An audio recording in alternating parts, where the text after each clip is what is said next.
सूर्योदय की स्वर्णिम किरणें चंपावती राज्य के राजमहल की सुनहरी मीनारों पर चमक रही थी।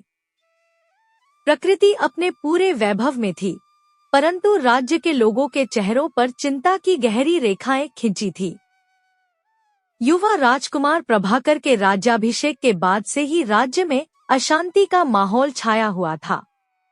राजकुमार प्रभाकर, जिसके हृदय में अभिमान का वास था, ने राज्य की जनता के साथ अच्छा व्यवहार नहीं किया था। उसके कठोर निर्णयों और अत्याचारी व्यवहार ने जनता को त्रस्त कर दिया था। किसानों पर भारी कर, व्यापारियों पर अनुचित शुल्क और आम लोगों की समस्याओं के प्रति उपेक्षा ने राज्य में असंतोष की आग भड़का दी थी। एक संध्या समय राजमहल के विशाल सभागार में मंत्रिपरिषद की बैठक हो रही थी। कक्ष में मशालों की लौ थरथरा रही थी, जैसे वे भी मंत्रियों के मन की अशांति को प्रतिबिंबित कर रही हों। यह असहनीय है, वृद्ध मंत्री धर्मदास ने अपनी सफेद दाढ़ी को सहलाते हुए कहा। राजकुमार अपने पिता जैसे न्यायप्रिय और प्रजावत्सल शासक नहीं है। यदि यह स्थिति ऐसे ही चलती रही तो हम सभी राजदरबार को छोड़कर चले जाएंगे। कक्ष में उपस्थित अन्य मंत्री भी अपनी सहमति में सिर हिलाने लगे। सभी के चेहरों पर निराशा के भाव स्पष्ट दिखाई दे रहे थे। तभी महामंत्री प्रताप, जो अभी तक मौन था, धीरे से अपने आसन से उठा। उसके चेहरे पर गंभीरता थी, परंतु आंखों में एक अजीब चमक थी। प्रताप अभी नौजवान ही था, परंतु उसकी प्रतिभा और बुद्धिमत्ता की चर्चा दूर दूर तक थी। उसने अपने काले रेशमी वस्त्रों को संभालते हुए एक गहरी सांस ली। मेरे आदरणीय साथियों, उसने धीर और दृढ़ स्वर में कहा, मैं आपकी निराशा और पीड़ा को समझता हूँ, परंतु क्या राजदरबार को छोड़ देना ही एकमात्र समाधान है? मंत्री कुबेरदास ने व्यंग्य से कहा। और क्या करें? राजकुमार किसी की सुनते ही नहीं। हमारी सलाह को वे कूड़े के समान त्याग देते हैं। प्रताप ने अपने हाथों को आगे बढ़ाया, जैसे किसी अदृश्य चिंता को थाम रहा हो। उसकी आंखें गहरी और विचारपूर्ण थी। आप सभी लोग राजदरबार को छोड़ने का विचार अपने दिल से निकाल दीजिए, उसने कहा। उसकी आवाज में एक अद्भुत शक्ति थी। बल्कि अपनी बुद्धिमत्ता और अनुभव के आधार पर राजकुमार को सही मार्ग पर लाने का प्रयास कीजिए। वह कमरे में टहलने लगा, जैसे अपने विचारों को और अधिक स्पष्ट करने का प्रयास कर रहा हो। सोचिए, आप लोगों के चले जाने के बाद क्या होगा? उसने पूछा। राजकुमार नए मंत्री नियुक्त करेंगे, जो सिर्फ उनकी हाँ में हाँ मिलाएंगे। ऐसे मंत्री जो सत्य बोलने का साहस नहीं रखेंगे, जो अपने स्वार्थ के लिए जनता के हित को भुला देंगे। उसने एक क्षण रुककर सभी मंत्रियों की ओर देखा। इस तरह से तो हमारी प्रजा का और भी अधिक बुरा हाल होगा। उसने अपनी बात पूरी की। क्या आप सभी, जो राज्य के प्रति समर्पित हैं, ऐसा होने दे सकते हैं? कक्ष में एक स्तब्धता छा गई। मंत्रियों के चेहरों पर चिंतन के भाव उभर आए। वृद्ध धर्मदास ने अपनी आंखों में छलछलाते आंसुओं को रोकते हुए कहा, तुम्हारी बात में सार है प्रताप, परंतु राजकुमार तो हमारी बात सुनते ही नहीं। प्रताप मुस्कुराया। धैर्य रखिए आदरणीय धर्मदास जी। मनुष्य के हृदय में परिवर्तन लाना एक क्षण का कार्य नहीं है। यह एक लंबी यात्रा है। हमें इस यात्रा में साथ रहना होगा, राजकुमार का मार्गदर्शन करना होगा। उसके शब्दों ने जैसे कक्ष में नई ऊर्जा का संचार कर दिया। एक एक करके सभी मंत्री सहमति में सिर हिलाने लगे। अगर प्रताप का विश्वास है कि हम सफल हो सकते हैं, तो मैं भी साथ हूँ, मंत्री कुबेरदास ने कहा। इस तरह महामंत्री प्रताप के प्रभावशाली वक्तव्य ने सभी मंत्रियों के मन में नई आशा का संचार किया। उन्होंने राजमहल को छोड़ने का विचार अपने दिल से निकाल दिया और राजकुमार को सही मार्ग पर लाने के लिए संकल्पबद्ध हो गए। अगले दिन सुबह की किरणों ने राजमहल के झरोखों से झांकते हुए नई आशा का संचार किया। राजकुमार प्रभाकर अपने शाही वस्त्रों में सज्जित सिंहासन पर विराजमान थे।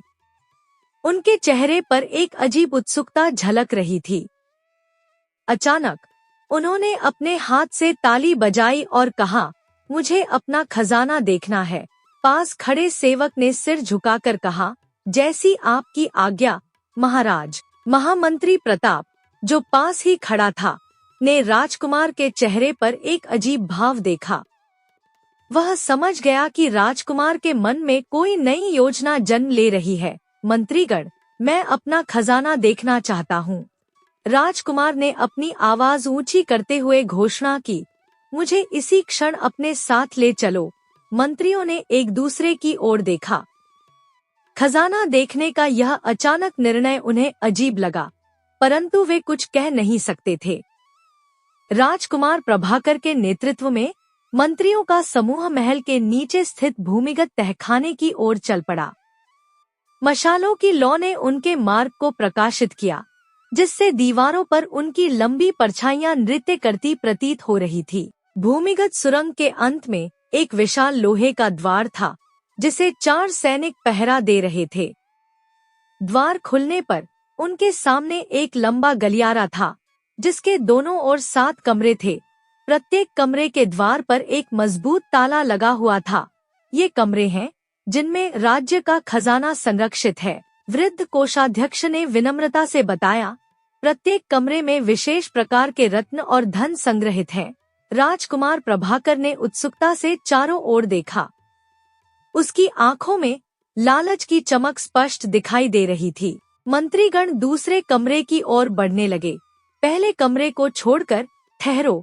राजकुमार की आवाज गलियारे में गूंज गई। यह पहला कमरा क्यों छोड़ दिया गया? इसका द्वार क्यों नहीं खोला जा रहा?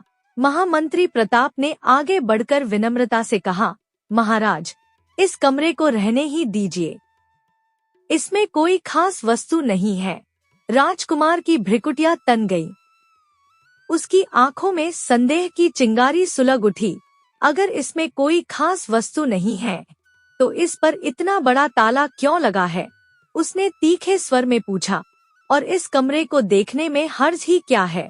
वृद्ध कोषाध्यक्ष ने हाथ जोड़कर कहा, महाराज, अगर इस कमरे में खजाना होता तो हम आपको अवश्य दिखाते। राजकुमार प्रभाकर का क्रोध भड़क उठा। उसने अपना हाथ तलवार की मूठ पर रख दिया। यह अजीब बात है, वह गुर्राया। इसमें कुछ खास है या नहीं, यह स्पष्ट नहीं किया जा रहा, और आप लोग इसे खोलकर दिखाना भी नहीं चाहते। उसकी आवाज में आक्रोश और शक्ति का मिश्रण था। मेरा आदेश है कि इस कमरे को खोला जाए। मैं इसे देखने के बाद ही आगे बढ़ूंगा। महामंत्री प्रताप ने एक गहरी सांस ली। उसके चेहरे पर चिंता के भाव स्पष्ट थे। वह जानता था कि राजकुमार के स्वभाव से वह इस मामले में पीछे नहीं हटेगा। महाराज, प्रताप ने अत्यंत विनम्रता से कहा, यह आपके पिताजी की वसीयत थी कि इस कमरे को उस समय तक न खोला जाए जब तक आपकी उम्र 40 वर्ष की न हो जाए। उसने राजकुमार की आंखों में देखते हुए आगे कहा, इसलिए मेरी माने तो आप इस कमरे को मत खुलवाइए। राजकुमार की आंखों में क्रोध की ज्वाला और अधिक भड़क उठी। उसने अपने पैर को जमीन पर पटका। मैं इस वसीयत को नहीं मानता। वह चिल्लाया, मेरा राज्य, मेरा महल, मेरा खजाना। इस कमरे को तुरंत खोला जाए। महामंत्री प्रताप ने अन्य मंत्रियों की ओर देखा। सभी के चेहरों पर हताशा के भाव थे। उसने समझ लिया कि राजकुमार की जिद के आगे झुकना ही होगा। जैसी आपकी इच्छा महाराज, प्रताप ने अंततः कहा। कोषाध्यक्ष ने अपनी कमर से एक विशाल चाबी निकाली और धीरे धीरे कमरे का मजबूत ताला खोल दिया। द्वार के खुलते ही कमरे से एक ठंडी हवा का झोंका आया, जैसे वह कमरा वर्षों से अछूता रहा हो। राजकुमार प्रभाकर तुरंत कमरे के अंदर प्रवेश कर गया। कमरा छोटा था, परंतु अत्यंत साफ सुथरा। उसके बीचों बीच एक संगमरमर का चबूतरा था और उस पर एक सुंदर मूर्ति स्थापित थी। राजकुमार प्रभाकर मूर्ति के सामने खड़ा हुआ और उसे देखता ही रह गया। मूर्ति एक युवती की थी, जिसकी सुंदरता वर्णनातीत थी। उसके चेहरे पर एक मंद मुस्कान थी और उसकी आंखें जैसे जीवित प्रतीत हो रही थी। संगमरमर की सफेदी ने उसे एक दिव्य आभा प्रदान की थी। राजकुमार प्रभाकर की आंखें मूर्ति पर टिकी हुई थी। वह अपलक उसे निहार रहा था, जैसे संसार की सारी सुंदरता उस एक मूर्ति में समाहित हो गई हो। महामंत्री प्रताप ने धीरे से कहा, चलिए महाराज, अब हम वापस चलते हैं। यह तो एक मामूली सी मूर्ति है, इसे देखने से भला क्या होगा, परंतु राजकुमार जैसे सम्मोहित था। उसकी आवाज एक सपने जैसी थी। यह किस स्त्री की मूर्ति है? महामंत्री प्रताप ने एक क्षण के लिए हिचकिचाते हुए उत्तर दिया, ये मोतीनगर राज्य की राजकुमारी की मूर्ति है महाराज। राजकुमार की आंखों में अचानक एक नई चमक आ गई। लगता है कि वो कोई बहुत ही सुंदर स्त्री है, उसने कहा। उसकी आवाज में मोहित होने की झलक थी। मेरे पिताजी ने यह मूर्ति क्यों बनवाई थी? महामंत्री प्रताप ने अपने होठों को भींचते हुए कहा, महाराज, मुझे क्षमा कीजिएगा, लेकिन आपके पिताजी उस राजकुमारी को अपनी पत्नी बनाना चाहते थे। वह एक क्षण रुका और फिर बोला, परंतु यह राजकुमारी एक जबरदस्त जादूगरनी भी है, इसलिए आपके पिता इस राजकुमारी को प्राप्त नहीं कर सके। राजकुमार की आंखों में उत्सुकता की चिंगारी और अधिक तीव्र हो गई और उसने पूछा, आखिरकार उन्होंने राजकुमारी की मूर्ति बनवाकर यहाँ पर रख ली। प्रताप ने अपनी बात पूरी की और दिन में 2 बार इसे देखा करते थे। उनके अंतिम दिनों में यह मूर्ति उनका एकमात्र सांत्वना थी। राजकुमार प्रभाकर की आंखों में अब लालसा थी। उसने अपने हाथों को मूर्ति के चेहरे के पास ले जाया, परंतु छुआ नहीं। क्या यह राजकुमारी मुझे नहीं मिल सकती? उसने पूछा। उसकी आवाज में एक अजीब आग्रह था। महामंत्री प्रताप के चेहरे पर चिंता की रेखाएं गहरी हो गईं। महाराज, इस तक पहुंचना बहुत ही मुश्किल है, उसने धीरे से कहा, क्योंकि अब तक जो भी राजा महाराजा या राजकुमार इस राजकुमारी तक पहुंचने के लिए गए, उनमें से एक भी वापस नहीं लौटा। राजकुमार प्रभाकर ने मूर्ति से अपनी नजरें हटाकर महामंत्री प्रताप की ओर देखा। उसकी आंखों में अब एक नया संकल्प था। क्या तुम भी उसके पास नहीं जा सकते? उसने पूछा। प्रताप ने एक गहरी सांस ली। उसके चेहरे पर अब गंभीरता थी। महाराज, वहां जाना तो कोई मुश्किल काम नहीं है, उसने कहा, लेकिन वापस आना तो असंभव है, क्योंकि आज तक किसी को पता नहीं कि राजकुमारी वहां पहुंचने वाले को मार डालती है या फिर अपने जादू से उन्हें अपना गुलाम बना लेती है। राजकुमार प्रभाकर ने अपनी मुट्ठियां भींच ली। उसकी आंखों में अब दृढ़ संकल्प था। तुम आज ही मोतीनगर के लिए रवाना हो जाओ, उसने आदेश दिया। मैं 1 सप्ताह तक तुम्हारी वापसी का इंतजार करूंगा। अगर 1 सप्ताह गुजरने के बाद भी तुम वापस नहीं आए, तो मैं अपनी सेना को लेकर मोतीनगर पर हमला कर दूंगा और तुम्हें आजाद करवा लूंगा। महामंत्री प्रताप के चेहरे पर अब भय के भाव थे। अगर उसने मुझ पर अपना जादू कर दिया तो क्या होगा महाराज? उसने पूछा। राजकुमार ने एक क्षण सोचा और फिर कहा, हमारे दरबार में हीरालाल नाम का एक दरबारी है जो जादू के कार्य जानता है।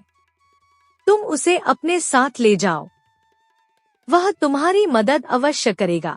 इस तरह राजकुमार प्रभाकर खजाना देखने की बजाय वहां से वापस लौट आया। उसके मन में अब सिर्फ एक ही विचार था, मोतीनगर की वह सुंदर राजकुमारी जिसकी मूर्ति ने उसके हृदय को मोह लिया था। उसी दिन महामंत्री प्रताप और दरबारी हीरालाल को मोतीनगर की ओर रवाना कर दिया गया। सूर्य की अंतिम किरणें पश्चिमी क्षितिज में विलीन हो रही थी जब महामंत्री प्रताप और दरबारी हीरालाल अपने घोड़ों पर मोतीनगर के विशाल प्रवेश द्वार के सामने पहुंचे। 3 दिनों की कठिन यात्रा ने उन्हें थका दिया था, परंतु मोतीनगर की सुंदरता ने उन्हें आश्चर्यचकित कर दिया। मोतीनगर अपने नाम के अनुरूप ही था, मोतियों का नगर। शहर की दीवारें सफेद संगमरमर से बनी थी, जो सूर्यास्त की स्वर्णिम रोशनी में ऐसे चमक रही थी जैसे असंख्य मोती बिखरे हुए हों। नगर के प्रवेश द्वार पर बने मीनारों पर मोती और हीरे जड़े हुए थे, जो सूर्य की किरणों में इंद्रधनुषी रंग बिखेर रहे थे। द्वार पर 2 विशालकाय पहरेदार खड़े थे। उनके हाथों में भारी भाले थे और कमर पर लटकी तलवारें सूर्य की अंतिम किरणों में चमक रही थी। ठहरो, एक पहरेदार ने गरजते हुए कहा, कौन हो तुम और क्या चाहते हो मोतीनगर से? महामंत्री प्रताप ने अपने घोड़े को रोकते हुए विनम्रता से उत्तर दिया, मैं प्रताप हूँ, चंपावती राज्य का महामंत्री, और यह मेरे साथी हीरालाल हैं। हम राजकुमारी से मिलना चाहते हैं। पहरेदार ने संदेह भरी नजरों से उन्हें देखा और फिर मुस्कुराया, परंतु उसकी मुस्कान में कोई गर्मजोशी नहीं थी। नौजवान, राजकुमारी से मिलोगे तो अपनी जान गंवा बैठोगे, उसने चेतावनी दी। क्या तुम्हें पता नहीं, राजकुमारी के पास जाने वाले कभी वापस नहीं लौटते? हीरालाल ने आश्चर्य से पूछा। क्या कहा? हम लोग अपनी जान गंवा बैठेंगे? पहरेदार ने तिरस्कार से हंसते हुए कहा, अरे मूर्खों, तुम लोग हमें जानते नहीं हो। हमारी राजकुमारी एक प्रबल जादूगरनी है, जिसके सामने अब तक कोई टिक नहीं पाया। प्रताप ने शांति से उत्तर दिया, हम उस जोखिम को उठाने के लिए तैयार हैं। पहरेदार ने उन्हें पुनः देखा और फिर उसके चेहरे पर एक विचित्र मुस्कान आई। अच्छा, अगर यह बात है तो आप लोग बड़े शौक से जा रहे हैं, उसने कहा। अपनी मौत के मुंह में द्वार खुल गया और प्रताप तथा हीरालाल नगर में प्रवेश कर गए। मोतीनगर की सड़कें चमचमाती थी, जैसे हर पत्थर को पॉलिश किया गया हो। सड़कों के दोनों ओर विशाल वृक्ष थे, जिनकी शाखाओं पर लटकते लालटेन सड़कों को प्रकाशित कर रहे थे। जैसे जैसे वे आगे बढ़े, उन्होंने देखा कि नगर के लोग उन्हें अजीब नजरों से देख रहे हैं। कुछ उन पर हंस रहे थे, कुछ के चेहरों पर दया के भाव थे, जैसे वे किसी मृत्युदंड पर जा रहे अपराधियों को देख रहे हों। प्रताप जी, मुझे डर लग रहा है, हीरालाल ने धीरे से कहा। यहाँ का माहौल बहुत अजीब है। प्रताप ने अपने साथी के कंधे पर हाथ रखते हुए कहा, धैर्य रखो हीरालाल, हम यहाँ एक उद्देश्य से आए हैं और हमें इसे पूरा करना ही होगा। वे आगे बढ़ते रहे और अंततः राजकुमारी के महल के बाहर पहुंच गए। महल की सुंदरता देखकर दोनों की आंखें चौंधिया गईं। यह एक विशाल संरचना थी, पूरी तरह से सफेद संगमरमर से निर्मित, जिसमें सोने और चांदी के काम ने इसे और भी भव्य बना दिया था। महल के चारों ओर एक विशाल उद्यान था, जिसमें रंग-बिरंगे फूल खिले हुए थे और सुगंधित हवा चारों ओर फैल रही थी। महल के बाहर खड़े पहरेदारों ने उन्हें देखा और बिना किसी प्रश्न के द्वार खोल दिया, जैसे वे उनका इंतजार कर रहे हों। महल के अंदर से कुछ दासियां दौड़ती हुई बाहर आईं। वे सभी सुंदर रेशमी वस्त्रों में सज्जित थीं और उनके गले में मोतियों के हार थे। आपका स्वागत है, महामंत्री प्रताप और दरबारी हीरालाल, एक दासी ने कहा। उसकी आवाज में एक अजीब संगीत था। राजकुमारी आपका इंतजार कर रही हैं। प्रताप और हीरालाल आश्चर्यचकित थे। उन्होंने अपना परिचय नहीं दिया था, फिर भी दासियां उनके नाम जानती थी। राजकुमारी को हमारे आने की सूचना कैसे मिली? प्रताप ने पूछा। दासी ने रहस्यमय ढंग से मुस्कुराते हुए कहा, राजकुमारी सब कुछ जानती है महामंत्री जी। वे अपने जादू से बहुत कुछ देख और जान सकती हैं। दासियों के साथ प्रताप और हीरालाल महल के अंदर चले गए। महल का आंतरिक भाग बाहरी भाग से भी अधिक भव्य था। फर्श पर कीमती कालीन बिछे हुए थे, दीवारों पर सोने और मोतियों का काम था और छत से झूमर लटक रहे थे, जिनमें हीरे जड़े हुए थे। हर कदम पर उन्हें नई सुंदरता देखने को मिल रही थी।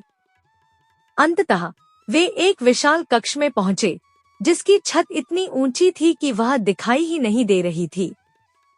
कक्ष के बीच में एक सुनहरा सिंहासन था और उस पर एक युवती विराजमान थी। राजकुमारी को देखते ही प्रताप के मुंह से एक आश्चर्यसूचक उद्गार निकला। राजकुमारी वास्तव में उस संगमरमर की मूर्ति से भी कहीं अधिक सुंदर थी। उसके लंबे काले बाल उसके कंधों पर लहरा रहे थे।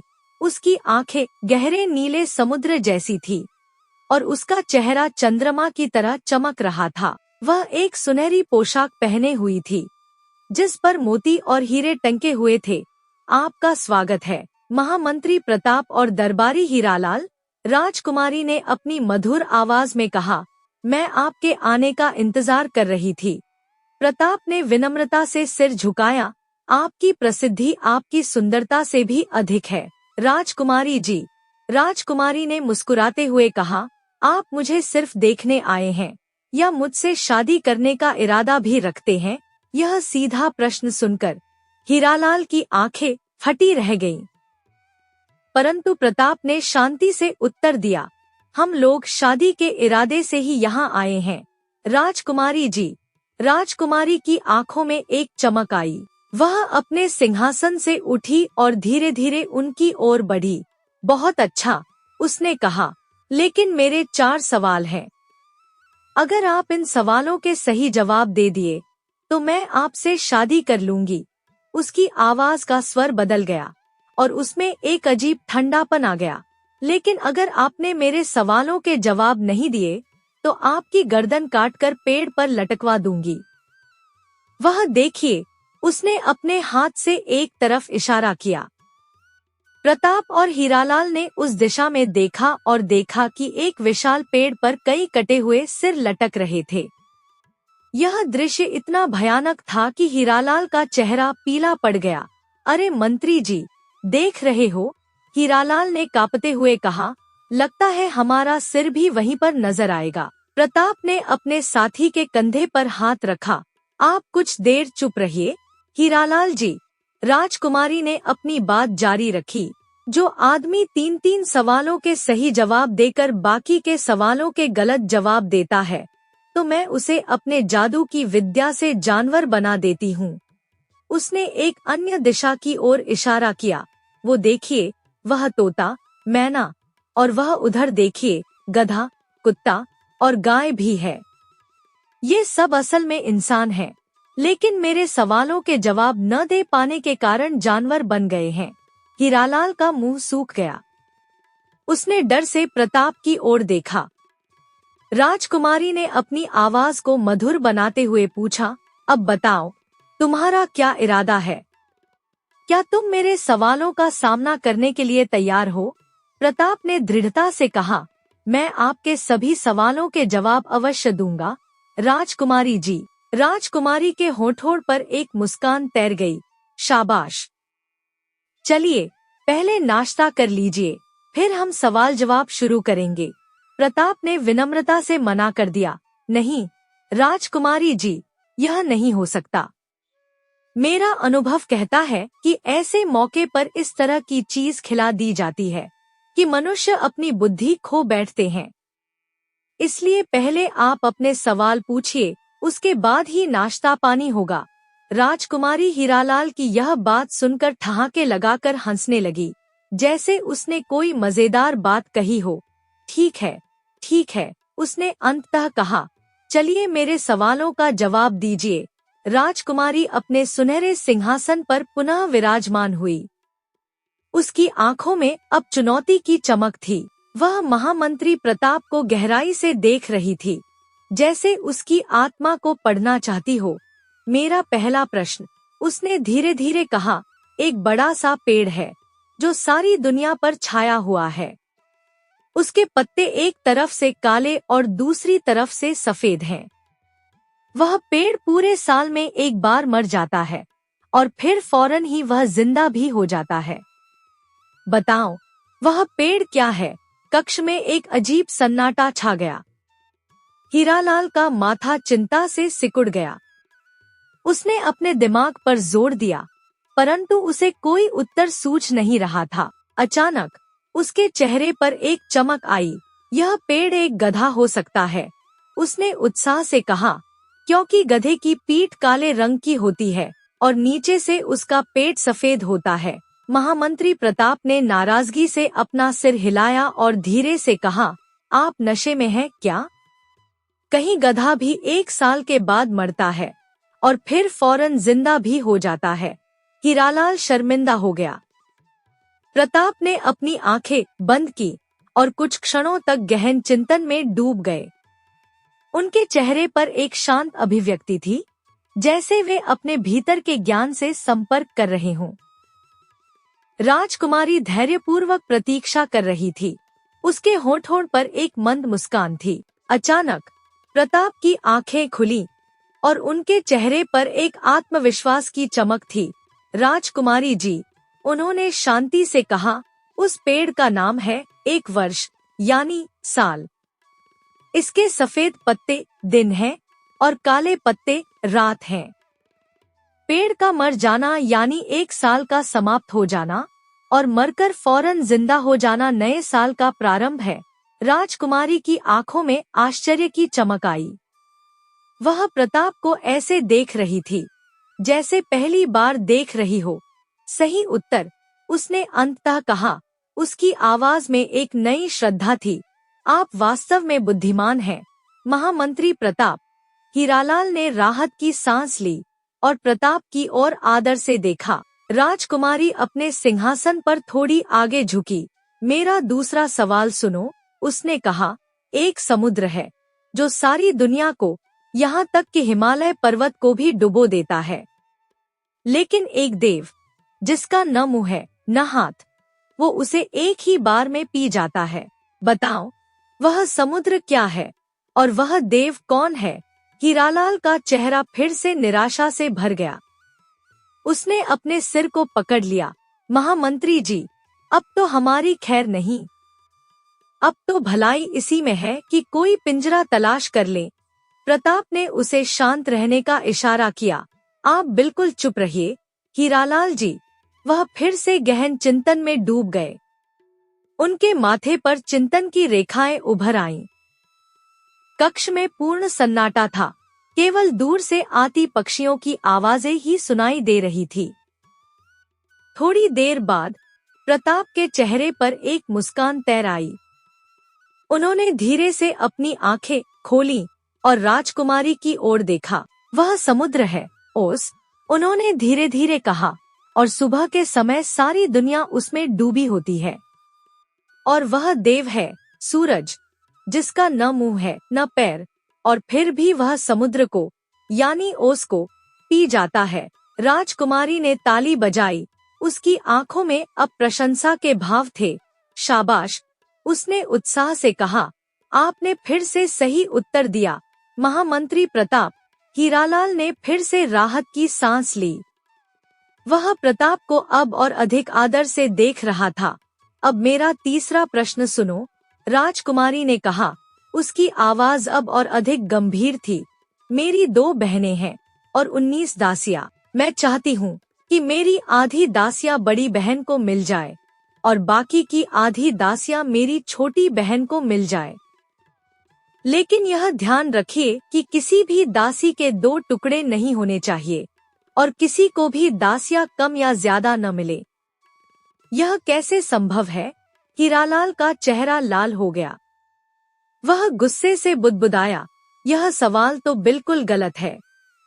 19 का आधा तो 9.5 होता है, इसलिए एक दासी को तो जरूर ही काटना पड़ेगा। अगर नहीं काटा गया तो यह प्रश्न भी गलत है। राजकुमारी के होठों पर एक विजयी मुस्कान तैर गई। वह सोच रही थी कि अब तक जो भी इस प्रश्न का सामना किया, वह इसमें असफल रहा है, परंतु इस बार प्रताप ने तुरंत उत्तर दिया। उनके चेहरे पर एक चतुर मुस्कान थी। मैंने इस सवाल का हल ढूंढ लिया है, राजकुमारी जी, उन्होंने आत्मविश्वास से कहा। अब आप अपनी 19 दासियों में मेरी भी एक दासी शामिल कर लीजिए। राजकुमारी ने भौहें सिकोड़ी, परंतु प्रताप ने अपनी बात जारी रखी। अब आपके पास कुल 20 दासियां हो गईं। इनमें से आधी दासियां यानी 10 आप अपनी बड़ी बहन को दे दीजिए। बाकी की आधी दासियां यानी 5 अपनी छोटी बहन को दे दीजिए। अब आपके दोनों बहनों के पास बराबर बराबर दासियां हो गई, वह भी बिना किसी दासी को काटे। प्रताप ने एक क्षण रुककर राजकुमारी के चेहरे पर प्रतिक्रिया देखी और फिर मुस्कुराते हुए आगे कहा, अब बंटवारा ठीक से हो गया तो आप मेरी एक दासी को मुझे वापस लौटा दीजिए। यह सुनकर राजकुमारी चौंक गई। उसे इस तरह के चतुर उत्तर की उम्मीद बिल्कुल भी नहीं थी। उसकी आंखों में आश्चर्य और प्रशंसा के भाव थे।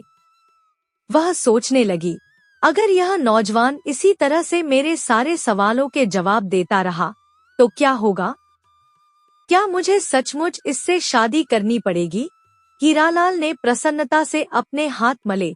वाह महामंत्री जी, क्या बुद्धिमत्ता है आपकी। राजकुमारी गहरे विचारों में डूबी हुई थी। उसने धीरे से अपना सिर हिलाया और फिर बोली, राजकुमारी जी, अब आप अपना अगला प्रश्न पूछिए। राजकुमारी ने गहरी सांस ली और अपने चौथे प्रश्न के लिए तैयार हुई। उसकी आंखों में अब एक नई चुनौती थी। देखी हमने ऐसी रानी, आग लगे तो बरसे पानी। एक ऊंचा सा पहाड़ जिस पर कलियों की बहार। माली उसे तोड़ न सके, मालिन उसे गूंथ न सके। बताओ वह क्या है? हीरालाल इस बार भी परेशान हो गया। उसे फिर से कोई उत्तर सूझ नहीं रहा था। परंतु महामंत्री प्रताप, जो कि बहुत ही होशियार और बुद्धिमान थे, मुस्कुराते हुए बोले, सुनिए राजकुमारी जी, मोमबत्ती वह रानी है जिसे आग लगाते ही पानी बरसने लगता है, और वह ऊंचा सा पहाड़ आसमान है, और वे कलियां यानी सितारे।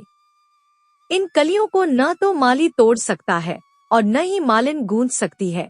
राजकुमारी अपने इस सवाल का सही जवाब सुनते ही स्तब्ध रह गई। उसके चेहरे पर अब चिंता के भाव थे। वह सोचने लगी, अब क्या होगा? सिर्फ एक ही सवाल बाकी रह गया है। अगर इसने उस सवाल का जवाब भी सही दे दिया तो मुझे इससे शादी करनी पड़ेगी। इसका मतलब यह है कि मेरी आजादी खत्म होने वाली है। उसने एक गहरी सांस ली। अब मुझे इससे ऐसा सवाल करना चाहिए कि यह कभी भी उसका जवाब न दे पाए। राजकुमारी के चेहरे पर अब एक कठोर अभिव्यक्ति थी। उसने अपने अंतिम सवाल के लिए तैयार होते हुए अपना सिर ऊंचा किया। मेरा आखिरी सवाल, उसने धीरे धीरे कहा, वह कौन सी बात है जिसे सुनकर एक बहरी लड़की भी खुश हो जाए? यह सुनकर हीरालाल सोचने लगा, आखिर बहरी लड़की कब से सुनने लगी? यह तो ऐसा सवाल है जिसके बारे में सोचना ही बेकार है। परंतु महामंत्री प्रताप के चेहरे पर फिर से वही शांत मुस्कान थी। उन्होंने राजकुमारी की आंखों में देखते हुए कहा, राजकुमारी जी, यह तो बहुत आसान प्रश्न है। लड़की चाहे कोई भी हो, वह अपनी तारीफ सुनकर खुश हो जाएगी। और जहाँ तक उसके बहरे होने की बात है, तो जरूरी नहीं कि लड़की की तारीफ मुंह से बोलकर ही की जाए। उसकी सुंदरता की तारीफ सिर्फ हाथ के एक इशारे से भी की जा सकती है। राजकुमारी के चेहरे का रंग उड़ गया। उसे विश्वास ही नहीं हो रहा था कि इस महामंत्री ने उसके सबसे कठिन सवाल का भी इतनी आसानी से जवाब दे दिया। हीरालाल ने खुशी से उछलते हुए कहा, महामंत्री जी, आपके दिमाग की जितनी भी तारीफ की जाए उतनी कम है। राजकुमारी ने अपने होंठ भींच लिए। उसकी आंखों में आभार के भाव थे। वह धीरे से अपने सिंहासन से उतरी और प्रताप के सामने आकर खड़ी हो गई। बताइए राजकुमारी जी, प्रताप ने पूछा, अब हमारे लिए क्या आदेश है? राजकुमारी ने एक गहरी सांस ली और धीमी आवाज में कहा, अब तो मैं आपकी दासी हूँ, क्योंकि आपने मेरे सभी प्रश्नों के सही सही उत्तर दिए हैं और मुझे जीत लिया है। आपको इस बात की बहुत बहुत बधाई हो। हजारों आदमियों में से सिर्फ आप ही हैं जिन्होंने मुझे हराया है। महामंत्री प्रताप के चेहरे पर विजय की मुस्कान थी, परंतु उनकी आंखों में एक अजीब संकोच भी था। वे जानते थे कि वे यहाँ अपने लिए नहीं बल्कि अपने राजा के लिए आए थे। लेकिन राजकुमारी जी, उन्होंने विनम्रता से कहा, मैंने आपको अपने लिए नहीं बल्कि हमारे राजा प्रभाकर के लिए हासिल किया है। अब आप उनकी रानी बनकर रहेंगी। राजकुमारी के चेहरे पर अचानक क्रोध की लहर दौड़ गई। उसकी आंखें विस्फोट से पहले की आग की तरह जल उठीं।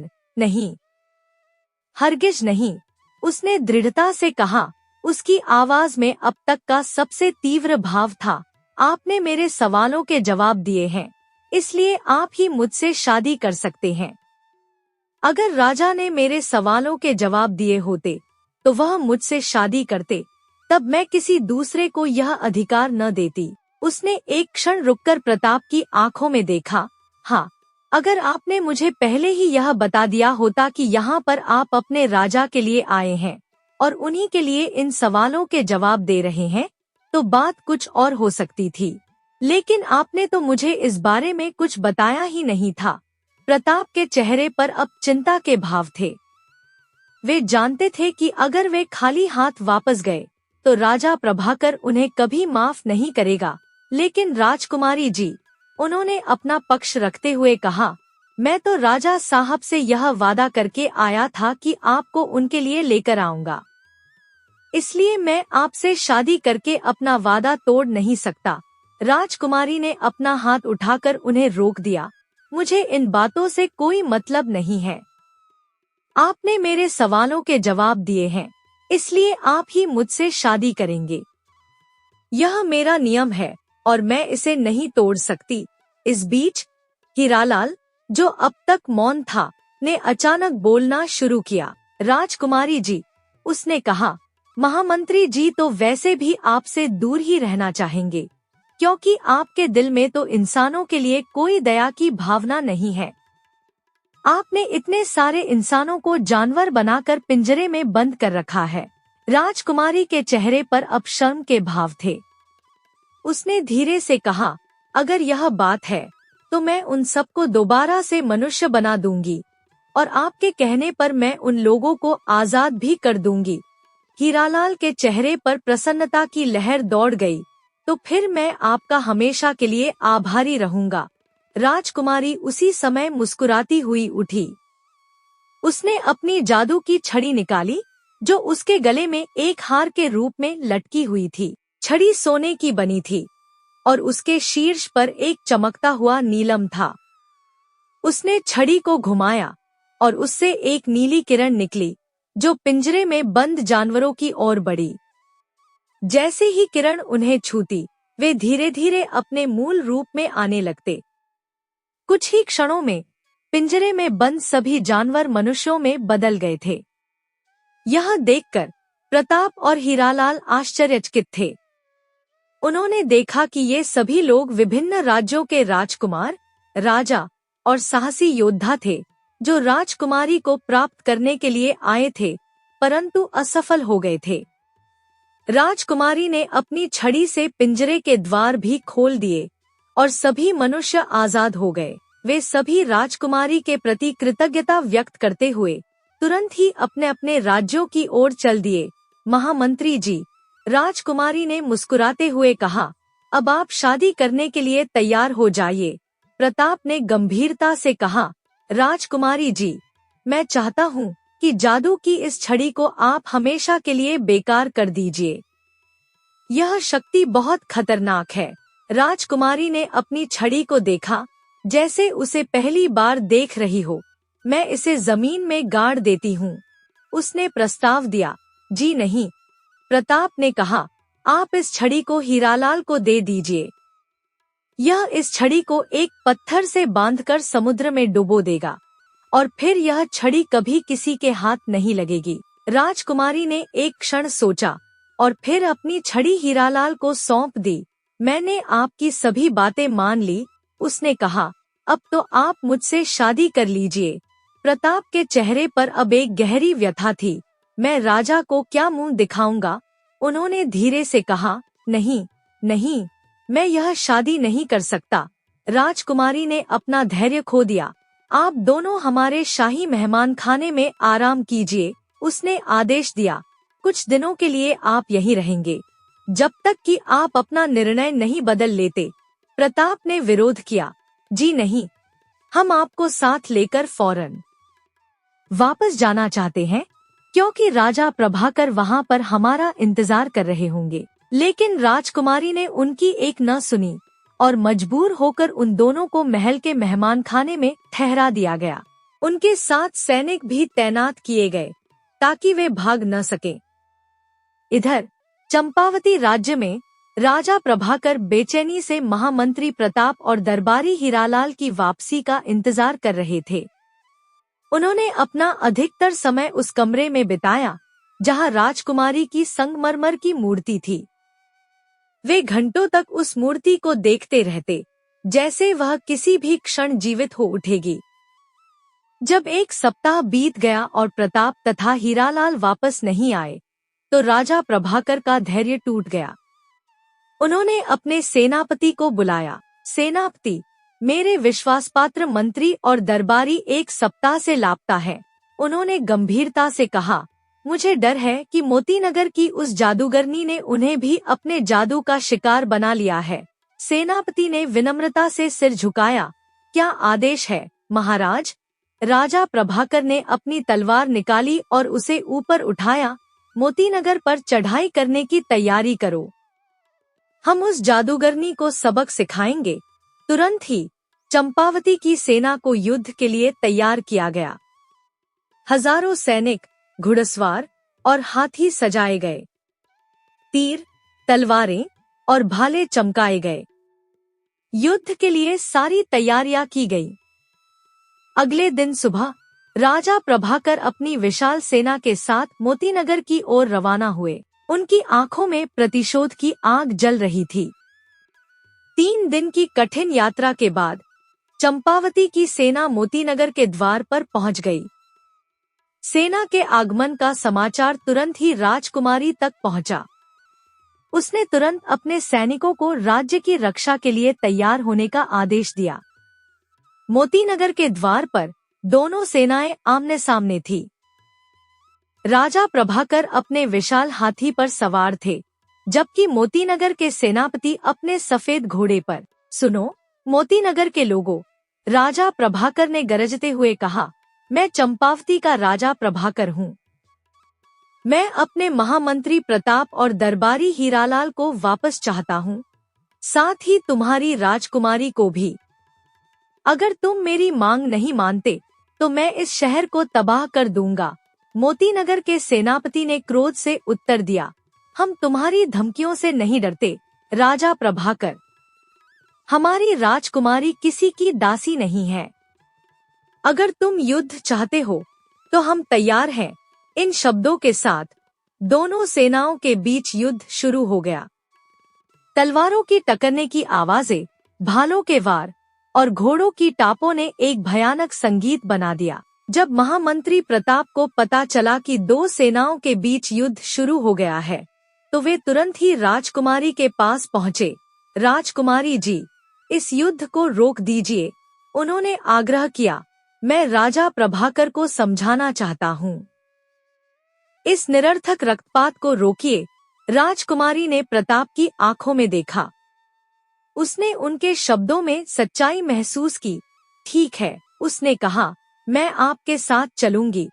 राजकुमारी अपनी विशेष पालकी में बैठकर महामंत्री प्रताप के साथ युद्ध क्षेत्र की ओर चल दी। जैसे ही उनकी पालकी युद्ध क्षेत्र में प्रवेश की, दोनों ओर के सैनिकों ने लड़ना बंद कर दिया। राजा प्रभाकर ने राजकुमारी को देखा और उनकी आंखें चौड़ी हो गईं। वह वास्तव में उतनी ही सुंदर थी जितनी उसकी मूर्ति थी, या शायद उससे भी अधिक। पालकी से उतरकर राजकुमारी और प्रताप राजा प्रभाकर के सामने आ खड़े हुए। महाराज, प्रताप ने विनम्रता से कहा, मैंने राजकुमारी के सारे प्रश्नों के उत्तर दे दिए, लेकिन वह कहती है कि जिसने उसके सवालों के जवाब दिए वही उससे शादी कर सकता है। कोई दूसरा आदमी उसे प्राप्त नहीं कर सकता। राजा प्रभाकर का चेहरा क्रोध से लाल हो गया। उसने अपनी तलवार निकाली और प्रताप की ओर इशारा किया। नमक हराम, धोखेबाज, वह चिल्लाया। राजकुमारी को देखते ही तेरी नियत खराब हो गई। तूने मुझसे विश्वासघात किया है। प्रताप पीछे हटा, परंतु उसकी आंखों में कोई भय नहीं था। नहीं, महाराज, उसने शांति से कहा, यह एक दासी इस बात की गवाह है कि मैं शादी करने से इनकार कर चुका हूँ और आपके लिए मैं राजकुमारी से लड़ रहा हूँ। इस समय दरबारी हीरालाल भी भागते हुए वहां पहुंचा और प्रताप के पक्ष में बोलने लगा। परंतु राजा प्रभाकर ने उन दोनों में से किसी की भी बात नहीं सुनी। तुम लोग इसी समय मेरे साथ वापस चलो, उसने आदेश दिया। मैं युद्ध करके इस राज्य को तबाह कर दूंगा और इस घमंडी राजकुमारी का घमंड मैं तोड़ दूंगा। यह कहकर उसने अपने सिपाहियों को इशारा किया। सिपाहियों ने महामंत्री प्रताप को गिरफ्तार कर लिया। इसके बाद राजा प्रभाकर राजकुमारी की ओर बढ़ा। उसने उसका हाथ पकड़ना चाहा, परंतु राजकुमारी ने अपना हाथ पीछे खींच लिया। महाराज, उसने दृढ़ता से कहा, मैं आपके साथ नहीं जा सकती। मैंने प्रण किया है कि मैं उसी से शादी करूंगी जो मेरे सवालों के जवाब दे सके, और वह आपके महामंत्री प्रताप हैं, आप नहीं। राजा प्रभाकर का क्रोध और बढ़ गया। तो क्या तुम मेरी शक्ति से अनजान हो? मैं इस पूरे राज्य को मिट्टी में मिला सकता हूँ। राजकुमारी ने अपना सिर ऊंचा किया। आप जो चाहे कर सकते हैं राजा प्रभाकर, लेकिन मैं अपने प्रण से नहीं हटूंगी। इस पर राजा प्रभाकर ने अपनी सेना को आदेश दिया कि वे राजकुमारी को भी गिरफ्तार कर लें। परंतु इससे पहले कि सैनिक आगे बढ़ते, राजकुमारी ने अपनी जादू की छड़ी को याद किया, जो अब हीरालाल के पास थी। मेरी छड़ी, उसने चिल्लाकर कहा। हीरालाल, मेरी छड़ी मुझे वापस दो। परंतु हीरालाल पहले ही महल में वापस भाग चुका था और उसने छड़ी को अपने पास सुरक्षित रख लिया था। राजा प्रभाकर अपनी सेना के साथ महामंत्री प्रताप को बंदी बनाकर वापस चंपावती की ओर चल दिया। राजकुमारी अपने जादू की शक्ति के बिना असहाय थी और वह दुहक से भरकर अपने महल में वापस लौट गई। चंपावती राज्य में महामंत्री प्रताप को एक अंधेरी कोठरी में बंद कर दिया गया था। राजा प्रभाकर का क्रोध अभी भी शांत नहीं हुआ था। उसने धर्मदास मंत्री को आदेश दिया कि प्रताप को नौकरों के कपड़े पहनाकर अपने राज्य से बाहर निकाल दिया जाए। दरबारी हीरालाल को भी देश निकाला दे दिया गया। अगले दिन सुबह प्रताप को एक सादे वस्त्र में और बिना किसी धन के राज्य की सीमा से बाहर छोड़ दिया गया। उसे जीवन भर के लिए राज्य में प्रवेश करने की मनाही थी। प्रताप अपनी नियति को स्वीकार करते हुए जंगल की ओर चल दिया। उसे नहीं पता था कि उसका भविष्य क्या होगा। इधर मोतीनगर में राजकुमारी अत्यंत दुखी थी। उसने अपनी 2 विश्वासपात्र दासियों को बुलाकर आदेश दिया, सुनो, तुम दोनों भेष बदलकर राजा प्रभाकर के महल में जाओ और प्रताप की खबर लेकर जल्दी से जल्दी वापस आओ। अगर प्रताप का यहाँ वापस आने का इरादा न हो तो तुम किसी तरह से वह जादू की छड़ी हासिल कर लेना। दासियां भेष बदलकर वहां से रवाना हो गईं और राजा प्रभाकर के नगर में जा पहुंची। वहां उन्होंने बातें बनाकर इस बात का पता कर लिया कि राजा प्रभाकर ने प्रताप को नौकरों के कपड़े पहनाकर जंगल में छोड़ दिया है और दरबारी हीरालाल को देश निकाला दे दिया है।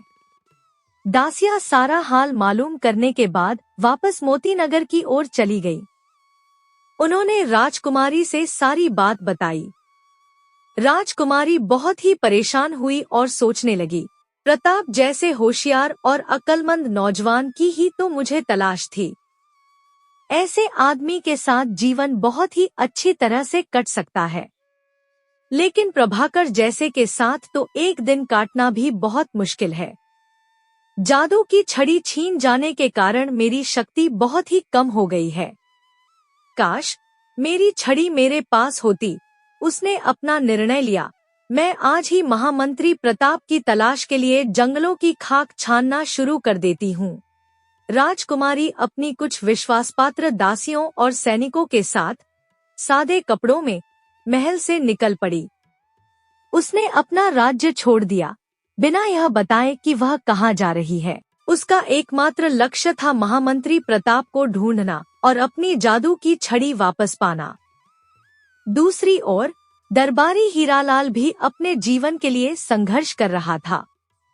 देश से निकाला जाने के बाद वह अपने साथ एक ही मूल्यवान वस्तु लेकर गया था, राजकुमारी की जादुई छड़ी, जिसे उसने अपनी पोशाक के भीतर छिपा रखा था। हीरालाल विभिन्न नगरों में भटकता हुआ अंततः एक छोटे से शहर में पहुंचा।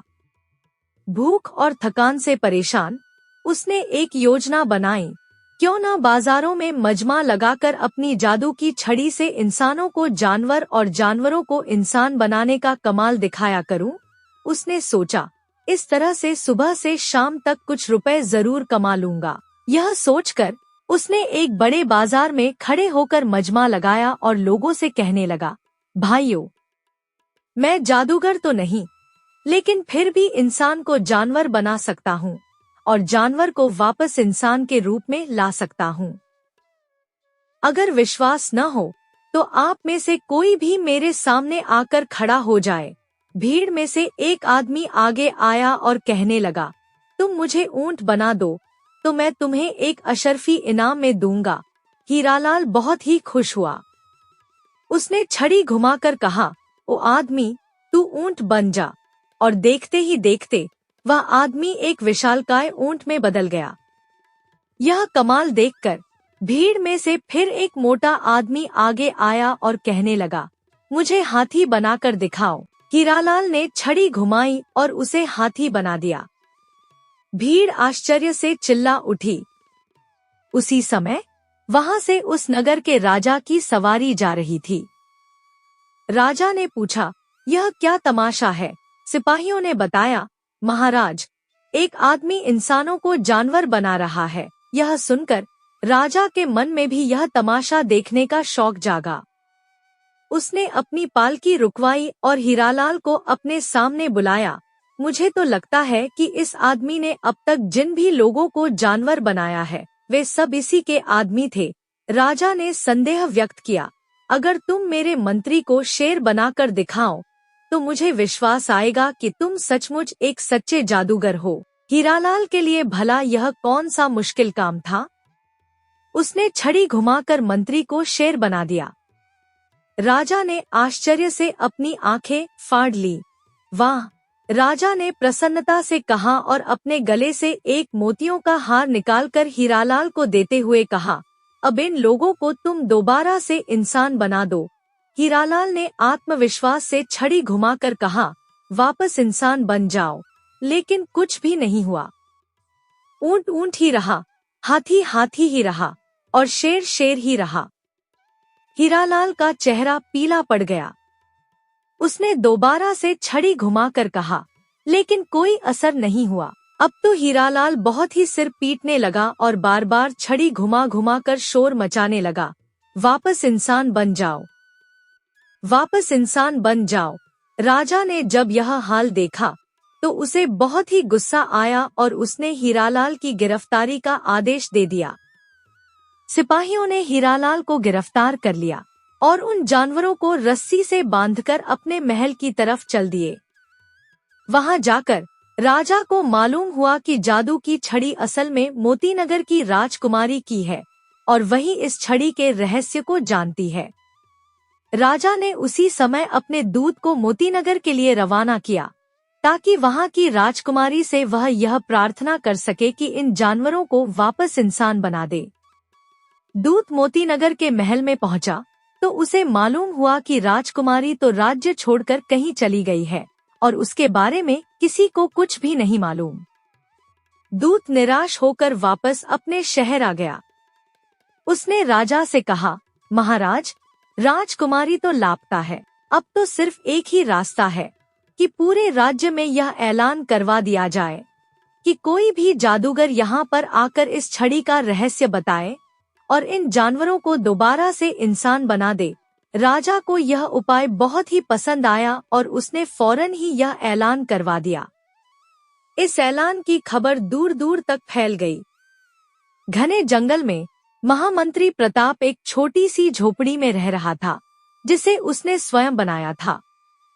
राजा प्रभाकर द्वारा अपमानित और निष्कासित किए जाने के बावजूद उसके मन में राजा के प्रति कोई द्वेष नहीं था। वह अपना समय ध्यान और प्रकृति का अध्ययन करने में व्यतीत कर रहा था। एक दिन जब वह झोपड़ी के बाहर बैठा हुआ था, तभी उसे कुछ आवाजें सुनाई दी। वह सतर्क हो गया और अपनी लकड़ी उठाकर खड़ा हो गया। झाड़ियों से होते हुए एक समूह सामने आया, कुछ दासियां और सैनिक, और उनके बीच में एक सुंदर स्त्री, जिसे प्रताप ने तुरंत पहचान लिया। यह मोतीनगर की राजकुमारी थी। राजकुमारी, प्रताप आश्चर्य से बोला, आप यहाँ इस घने जंगल में? राजकुमारी की आंखों में आनंद के आंसू आ गए। प्रताप, वह भावुक होकर बोली, अंततः मैंने आपको ढूंढ ही लिया। वह दौड़कर प्रताप के पास आई और उसके हाथों को पकड़ लिया। मैं आपको ढूंढने के लिए अपना राज्य छोड़कर आई हूँ, उसने कहा। जब मुझे पता चला कि राजा प्रभाकर ने आपके साथ क्या किया, तो मैं अपने महल में नहीं रह सकी। प्रताप ने विनम्रता से अपना सिर झुकाया। राजकुमारी, आपने मेरे लिए इतना कष्ट उठाया, मैं इस उपकार का बदला कैसे चुकाऊंगा? राजकुमारी ने मुस्कुराते हुए कहा, मैं कोई उपकार नहीं कर रही हूँ प्रताप, मैं अपने हृदय की आवाज का अनुसरण कर रही हूँ। आपने मेरे सभी प्रश्नों के उत्तर देकर मुझे जीत लिया है और मैं अपने प्रण के अनुसार आपसे शादी करना चाहती हूँ। प्रताप ने गंभीरता से कहा, राजकुमारी, मैं एक निष्कासित मंत्री हूँ, मेरे पास कुछ भी नहीं है। मैं आपको क्या दे सकता हूँ? राजकुमारी ने प्यार से उसकी आंखों में देखा। मुझे आपकी बुद्धिमत्ता, आपका साहस और आपका सम्मान चाहिए प्रताप, बाकी सब कुछ हम मिलकर हासिल कर लेंगे। इसी समय दूर से घोड़ों के चलने की आवाज सुनाई दी। प्रताप और राजकुमारी ने देखा कि जंगल के रास्ते से एक व्यक्ति घोड़े पर सवार होकर उनकी ओर आ रहा था। जैसे जैसे वह नजदीक आया, उन्होंने पहचाना कि यह एक अजनबी है, जिसकी पोशाक और उपस्थिति से ऐसा लगता था कि वह कोई प्रभावशाली व्यक्ति है। कौन हो तुम? प्रताप ने सतर्कता से पूछा। आगंतुक ने अपना घोड़ा रोका और घोड़े से उतरकर विनम्रता से प्रणाम किया। मैं घनश्याम हूँ, काली पहाड़ी का जादूगर, उसने कहा। मैं राजकुमारी को ढूंढ रहा हूँ। राजकुमारी ने जादूगर को देखकर पहचान लिया। घनश्याम, मेरे गुरु, आप यहाँ कैसे? घनश्याम ने मुस्कुराते हुए कहा, मैंने अपने जादू से पता लगाया कि तुम कहाँ हो राजकुमारी। एक बड़ी समस्या है, जिसका समाधान केवल तुम्हारे पास है। उसने बताया कि कैसे हीरालाल ने जादू की छड़ी का उपयोग करके लोगों को जानवर बना दिया है और अब उन्हें वापस इंसान नहीं बना पा रहा है। राजा ने पूरे राज्य में ऐलान करवा दिया है कि जो भी इस समस्या का समाधान करेगा, उसे बड़ा इनाम दिया जाएगा। लेकिन मेरी जादू की छड़ी तो हीरालाल के पास है, राजकुमारी ने चिंतित होकर कहा। उसने उसे किसी अन्य राजा के हाथों नहीं सौंपा। घनश्याम ने अपनी जेब से एक आईना निकाला और उसमें देखकर कुछ मंत्र पढ़े। छड़ी अभी भी हीरालाल के पास है, उसने कहा। वह राजा की कैद में है और छड़ी उसकी कमर में छिपी हुई है। प्रताप ने सोचते हुए कहा, इसका मतलब है कि हीरालाल को और उसके द्वारा जानवर बनाए गए लोगों को बचाने के लिए हमें उस नगर जाना होगा। राजकुमारी ने सहमति में सिर हिलाया। हाँ, और मुझे अपनी छड़ी भी वापस लेनी है, ताकि वह गलत हाथों में न पड़े। प्रताप ने सिर झुकाकर कहा, तो फिर हम चलते हैं। लेकिन मुझे इस जंगल से बाहर जाने में डर लगता है, कहीं राजा प्रभाकर के सिपाही मुझे पकड़ न लें। घनश्याम ने एक रहस्यमय मुस्कान के साथ कहा, चिंता मत करो महामंत्री, मैं तुम्हारा रूप बदल दूंगा ताकि कोई तुम्हें पहचान न सके। उसने अपनी झोली से एक छोटी सी शीशी निकाली और उसका एक बूंद प्रताप के माथे पर लगा दिया। अचानक प्रताप का रूप बदल गया, उसका चेहरा, उसके बाल, यहाँ तक कि उसकी आवाज भी। अब तुम्हें कोई नहीं पहचान पाएगा, घनश्याम ने कहा। चलो, समय बहुत कम है। इस तरह महामंत्री प्रताप, राजकुमारी और जादूगर घनश्याम अपने साथियों के साथ उस नगर की ओर चल दिए, जहां हीरालाल कैद था। 3 दिन की यात्रा के बाद वे उस नगर में पहुँचे जहाँ हीरालाल कैद था। नगर के प्रवेश द्वार पर उन्होंने देखा कि पूरे शहर में एक अजीब सा माहौल था। लोगों के चेहरों पर चिंता के भाव थे और वे आपस में फुसफुसा रहे थे। प्रताप, जिसका रूप अब बदल चुका था, ने एक स्थानीय व्यापारी से पूछताछ की। व्यापारी ने बताया कि राजा के मंत्री और कुछ अन्य लोग जानवर बन गए हैं और उन्हें वापस इंसान बनाने के लिए राजा ने एक बड़ा इनाम घोषित किया है। क्या हम राजा से मिल सकते हैं? प्रताप ने पूछा।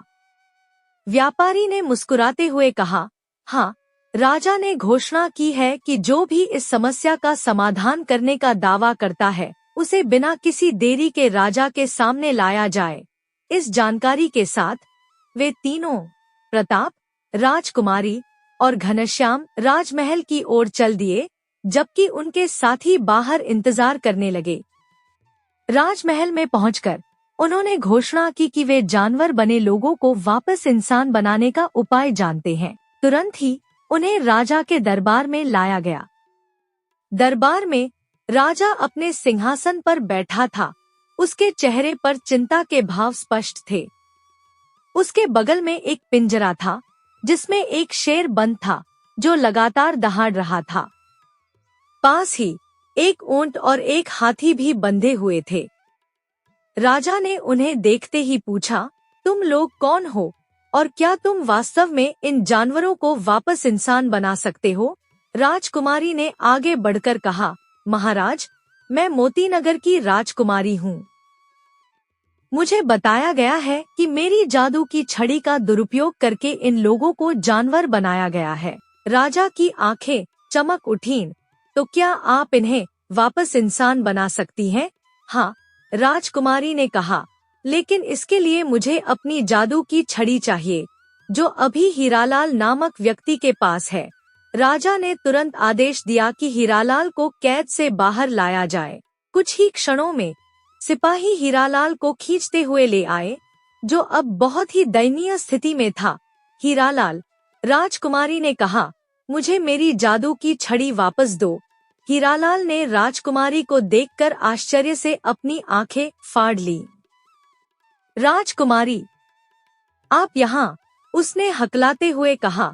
मैं छड़ी? हीरालाल, राजकुमारी ने दृढ़ता से कहा, छड़ी। हीरालाल ने डरते डरते अपनी कमर से छड़ी निकाली और राजकुमारी को सौंप दी। राजकुमारी ने छड़ी को अपने हाथों में लेते ही एक गहरी सांस ली, जैसे उसे अपनी खोई हुई शक्ति वापस मिल गई हो। अब देखिए महाराज, उसने कहा और छड़ी को घुमाते हुए कहा, वापस इंसान बन जाओ। परंतु कुछ भी नहीं हुआ। जानवर जानवर ही रहे। राजकुमारी ने आश्चर्य से घनश्याम की ओर देखा। क्या हुआ? यह तो काम नहीं कर रहा। घनश्याम ने मुस्कुराते हुए कहा, राजकुमारी, याद करो, जब हम जानवरों को वापस इंसान बनाते हैं तो छड़ी को उल्टा घुमाया जाता है। राजकुमारी ने समझते हुए सिर हिलाया और छड़ी को उल्टी दिशा में घुमाकर कहा, वापस इंसान बन जाओ। जैसे ही उसने ये शब्द कहे, एक चमत्कारिक प्रकाश जानवरों को घेर गया और कुछ ही क्षणों में वे अपने मूल रूप में आ गए। शेर एक प्रतिष्ठित मंत्री में, ऊंट और हाथी दो आम नागरिकों में। राजा और दरबार के सभी लोग आश्चर्य और प्रसन्नता से चिल्ला उठे। राजा ने तुरंत ही अपने सिंहासन से उतरकर राजकुमारी का आभार व्यक्त किया। आपने मेरे राज्य को एक बड़ी विपत्ति से बचाया है। राजकुमारी, उसने कहा, मैं आपका कितना आभारी हूँ, यह शब्दों में व्यक्त नहीं कर सकता। मांगिए, जो भी आप चाहें, मैं आपको दूंगा। राजकुमारी ने घनश्याम की ओर इशारा किया और कहा, महाराज, मेरे गुरु घनश्याम हैं, जिन्होंने मुझे जादू सिखाया था। वह बहुत योग्य हैं और अगर आप उन्हें अपने राज्य में कोई पद दें, तो वह आपके राज्य की सेवा करेंगे। राजा ने प्रसन्नता से घनश्याम को अपना राज्य ज्योतिषी नियुक्त किया और उसे एक रियासत भी दी। हीरालाल, जिसने पहले गलती की थी पर अब पश्चाताप कर रहा था, को भी क्षमा कर दिया गया और उसे राजा के दरबार में एक छोटा सा पद दिया गया। प्रताप, जो अभी भी अपने बदले हुए रूप में था, उसने राजकुमारी से पूछा, और अब राजकुमारी, हम कहाँ जाएंगे? राजकुमारी ने दृढ़ता से कहा, अब हम मोतीनगर जाएंगे और फिर वहाँ से चंपावती। मुझे लगता है कि राजा प्रभाकर के साथ कुछ अधूरे मामले हैं जिन्हें सुलझाना होगा। घनश्याम की सहायता से प्रताप ने अपना असली रूप वापस पा लिया। राजकुमारी की सेना के साथ वे मोतीनगर की ओर रवाना हुए। वहां पहुंचकर राजकुमारी ने अपनी प्रजा को अपनी वापसी की घोषणा की और उन्हें प्रताप से शादी करने के अपने निर्णय से अवगत कराया। मोतीनगर के लोग, जो अपनी राजकुमारी से बहुत प्यार करते थे, ने इस निर्णय का स्वागत किया। उन्हें पता था कि प्रताप एक बुद्धिमान और न्यायप्रिय व्यक्ति है, जो उनके राज्य को सुचारू रूप से चला सकेगा। विवाह की तैयारियां चल ही रही थी, तभी एक संदेशवाहक ने आकर सूचना दी कि राजा प्रभाकर एक बार फिर अपनी विशाल सेना के साथ मोतीनगर की ओर बढ़ रहा है। वह अभी भी नहीं माना। प्रताप ने चिंतित होकर कहा, उसका अहंकार उसे विनाश की ओर ले जा रहा है। राजकुमारी ने अपनी जादू की छड़ी पकड़ी और कहा, इस बार मैं अपनी शक्ति का उपयोग करूंगी। वह मेरे और मेरे राज्य को परेशान नहीं कर सकता। परंतु प्रताप ने उसकी छड़ी को धीरे से नीचे करते हुए कहा, नहीं राजकुमारी, जादू से समस्याओं का समाधान नहीं होता, केवल उनका रूप बदलता है। हमें एक बार फिर बुद्धि का उपयोग करना होगा। उसने एक योजना बनाई और राजकुमारी को समझाया। राजकुमारी ने सहमति में सिर हिलाया, हालांकि उसके चेहरे पर अभी भी संदेह के भाव थे। जब राजा प्रभाकर अपनी सेना के साथ मोतीनगर के द्वार पर पहुंचा, तो उसे आश्चर्य हुआ कि द्वार खुले हुए थे और कोई भी उनका विरोध नहीं कर रहा था। वह सावधानी से आगे बढ़ा, संदेह करते हुए कि यह कोई जाल तो नहीं। राजमहल के प्रांगण में उसे प्रताप और राजकुमारी मिले, जो शांति से उनका इंतजार कर रहे थे। उनके साथ एक पत्थर की मूर्ति खड़ी थी, जो बिल्कुल राजकुमारी जैसी दिखती थी। प्रताप, तुम यहाँ? राजा प्रभाकर ने आश्चर्य से कहा, और यह क्या है? प्रताप ने विनम्रता से कहा, महाराज, यह वही मूर्ति है जिसे आपके पिताजी ने बनवाया था। हमने इसे यहाँ लाया है ताकि आप इसे देख सकें, लेकिन मैं तो असली राजकुमारी को लेने आया हूँ। राजा प्रभाकर ने क्रोध से कहा। राजकुमारी ने आगे बढ़कर कहा, राजा प्रभाकर, आप एक सच्चे राजा की तरह व्यवहार कर रहे हैं, जो अपने राज्य और अपने लोगों के लिए सब कुछ त्यागने को तैयार है। मैं आपकी इस भावना का सम्मान करती हूँ। राजा प्रभाकर, जो राजकुमारी की सुंदरता पर मोहित था, मुस्कुराया, तो क्या तुम मेरी पत्नी बनने के लिए तैयार हो? राजकुमारी ने उसकी आंखों में देखते हुए कहा, महाराज, आप मुझे प्राप्त कर सकते हैं या आप मूर्ति को प्राप्त कर सकते हैं। आपका निर्णय क्या है? राजा ने आश्चर्य से कहा, यह कैसा प्रश्न है? स्पष्ट है कि मैं तुम्हें चाहता हूँ, न कि एक पत्थर की मूर्ति को। राजकुमारी ने अपनी जादू की छड़ी को हाथ में लिया और धीरे से कहा, तब आपको एक चुनौती का सामना करना होगा, महाराज। आपको बताना होगा कि हम दोनों में से असली राजकुमारी कौन है और कौन मूर्ति। जैसे ही उसने अपनी छड़ी घुमाई, एक अद्भुत चमत्कार हुआ। अचानक प्रांगण में दो बिल्कुल एक जैसी राजकुमारियां खड़ी थी, एक असली और एक पत्थर की मूर्ति, जो जादू से जीवित हो गई थी। राजा प्रभाकर हैरान रह गया। दोनों राजकुमारियां बिल्कुल एक जैसी दिखती थी। उनके कपड़े, उनके बाल, यहाँ तक कि उनकी मुस्कान भी एक जैसी थी। चुनिए, महाराज, प्रताप ने शांति से कहा। अगर आप सही चुनाव करते हैं तो राजकुमारी आपकी होगी। अगर आप गलत चुनाव करते हैं तो आपको मूर्ति मिलेगी, और आपको वादा करना होगा कि आप फिर कभी मोतीनगर पर हमला नहीं करेंगे। राजा प्रभाकर ने दोनों राजकुमारियों को गौर से देखा। वे दोनों मुस्कुरा रही थी। दोनों की आंखों में वही चमक थी। उसने कई बार उन्हें गहराई से देखा, परंतु वह निर्णय नहीं कर पा रहा था। अंततः उसने दाईं ओर खड़ी राजकुमारी की ओर इशारा किया और कहा, यह असली राजकुमारी है। प्रताप और राजकुमारी ने एक दूसरे की ओर देखा और फिर प्रताप ने कहा, महाराज, आपने गलत चुनाव किया है। यह मूर्ति है जिसे जादू से जीवित किया गया है। राजा प्रभाकर का चेहरा निराशा से भर गया। मैंने अपना वादा निभाया, उसने कहा। अब मैं अपनी सेना के साथ वापस जाऊंगा और फिर कभी मोतीनगर पर हमला नहीं करूंगा। वह मुड़कर जाने ही वाला था, तभी प्रताप ने उसे रोक दिया।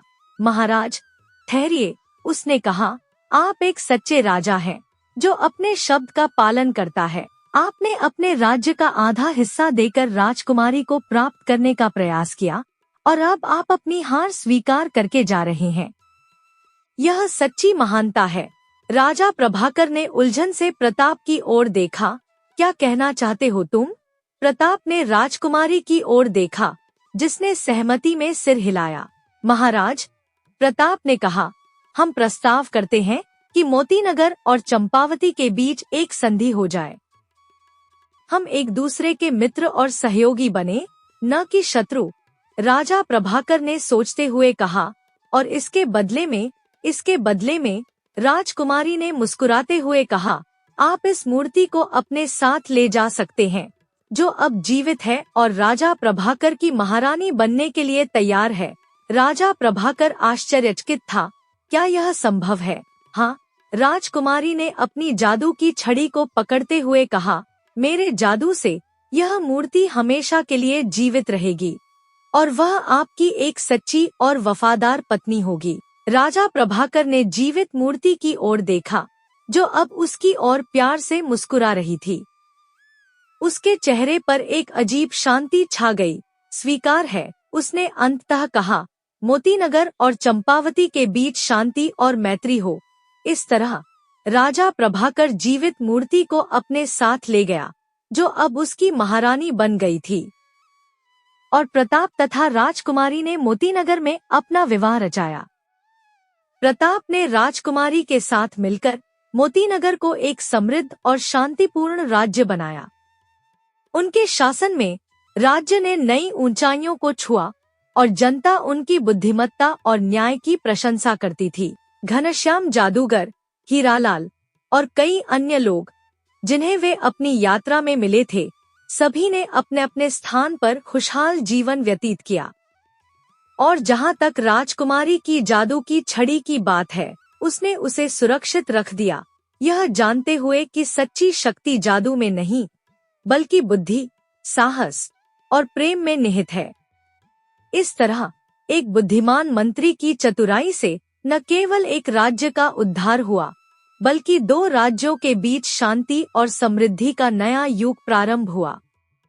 दोस्तों, अगर आपको वीडियो अच्छी लगी हो तो प्लीज इस वीडियो को लाइक करके और कमेंट बटन को लेफ्ट ड्रैग करके एक हाइप जरूर दे दीजिएगा, जिससे कि यूट्यूब इस वीडियो को और भी व्यूअर्स तक पहुंचाए। तो शुरू करते हैं एक और नई कहानी।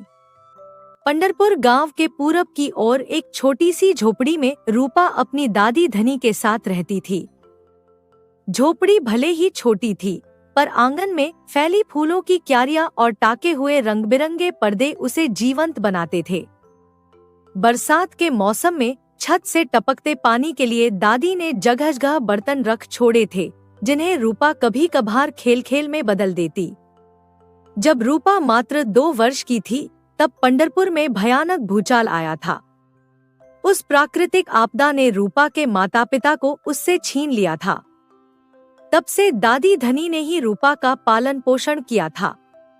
दादी धनी बुजुर्ग थी, उनके चेहरे पर जीवन के अनुभवों की गहरी लकीरें थी, पर उनकी आंखों में अब भी वही चमक थी जो कभी जवानी में रही होगी। एक सुबह सूरज की किरणें झोपड़ी की खिड़की से झांक रही थी। रूपा आंगन में रखी खाट पर सूख रहे पापड़ों को हवा दे रही थी।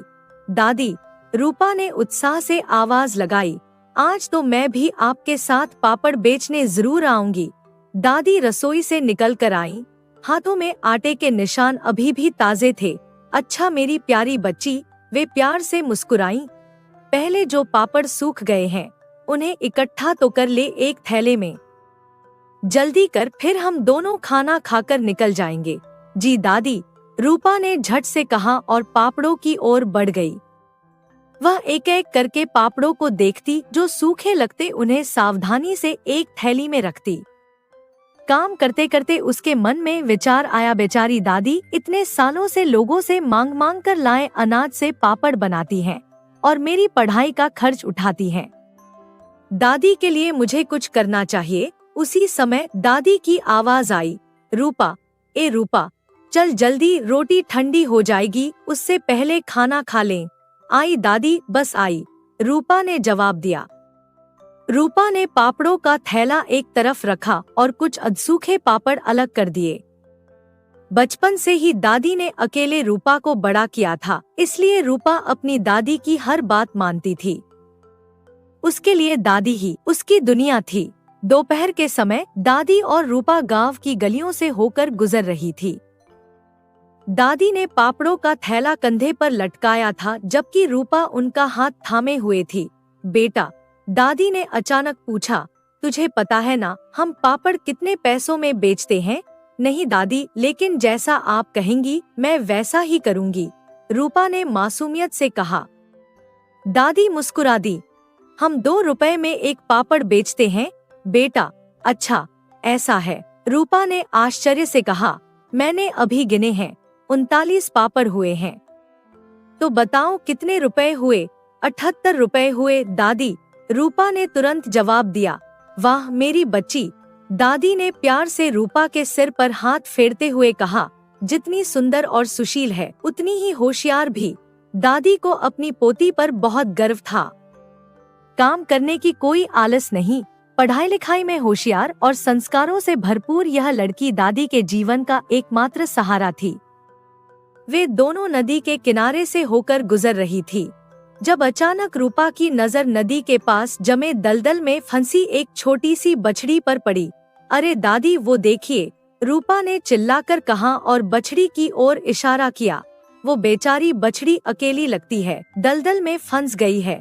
बेटा, वो सचमुच दलदल में फंस गई है, दादी ने चिंता से कहा। उसे निकालना पड़ेगा, नहीं तो मर जाएगी।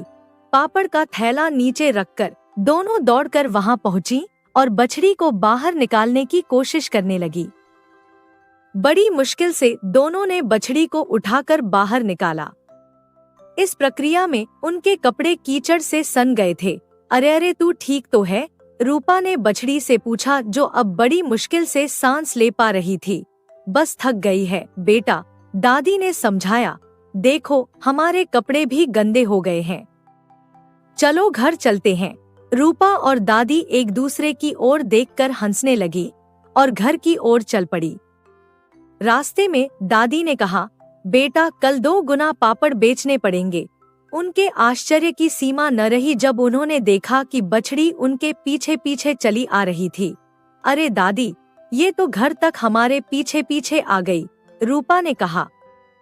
बछड़ी दोनों के सामने खड़ी हो गई और उनकी ओर देखने लगी, जैसे कुछ कहना चाहती हो। अरे तू तो हमारे पीछे पीछे आ गई, दादी ने कहा। सुनो, अपनी माँ के पास जाओ। दादी कुछ सोच में पड़ गईं। लगता है ये बछड़ी अपनी माँ से अलग हो गई है, उन्होंने रूपा से कहा। शायद इसकी माँ मर गई है, यही ऐसा है दादी? रूपा ने पूछा, उसकी आंखों में दया झलक रही थी। अरे जाओ तुम, दादी ने बछड़ी से कहा। हमें नहाना पड़ेगा और अब उस दलदल में मत जाना। रूपा ने एक बाल्टी से थोड़ा थोड़ा पानी बछड़ी के ऊपर डालकर उसे नहलाया। बछड़ी को पानी में नहाकर मजा आ गया और वह उछल कूद करने लगी। अब तुम जाओ, रूपा ने कहा, लेकिन उसके मन में सवाल था, पर इसकी माँ के बिना ये जीवित कैसे रहेगी? तभी उन्हें अचानक एक आवाज सुनाई दी। सुनो, मैं अकेली हूँ। काफी दिनों से अकेले भटक रही थी और उस दलदल में फंस गई थी। रूपा और दादी चौंक गईं। अरे तुम बोल भी सकती हो? रूपा ने आश्चर्य से पूछा। दादी, क्या हम इसे रख सकते हैं? रूपा ने आग्रह किया। सुनो, तुम बोल सकती हो, ये किसी को पता मत चलने देना, दादी ने बछड़ी से कहा। रूपा, तू भी किसी को मत बताना, उन्होंने अपनी पोती से कहा, हाँ दादी ठीक है, रूपा ने वादा किया। इस तरह दादी और रूपा ने फैसला किया कि वे बछड़ी को अपने साथ ही रखेंगे। दिन बीतने लगे। रूपा अब बछड़ी को चराने ले जाने लगी थी। रोज वे दोनों गांव पार करके नदी की ओर जाते, खूब खेलते। वहां रूपा उसे नहलाती और बछड़ी को ताजी हरी घास खाने को मिलती। थोड़ी घास वे साथ भी ले आते और शाम तक घर लौट आते।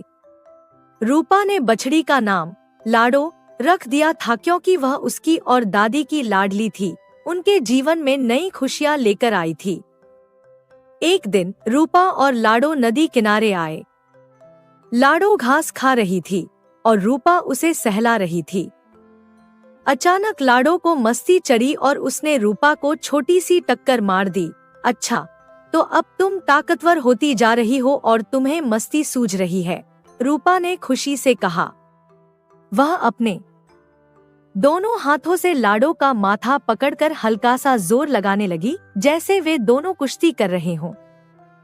लाडो और रूपा मस्ती करते करते नदी में अपनी परछाइयां देखने लगे। रूपा की आंखों में एक अजीब सी उदासी छा गई। तुम्हें अपने माँ बाप की याद आ रही है? लाडो ने धीरे से पूछा। हाँ, रूपा ने दर्द भरी आवाज में कहा। मैंने उन्हें देखा भी नहीं, मेरी माँ भी गुजर गई है, लाडो ने बताया।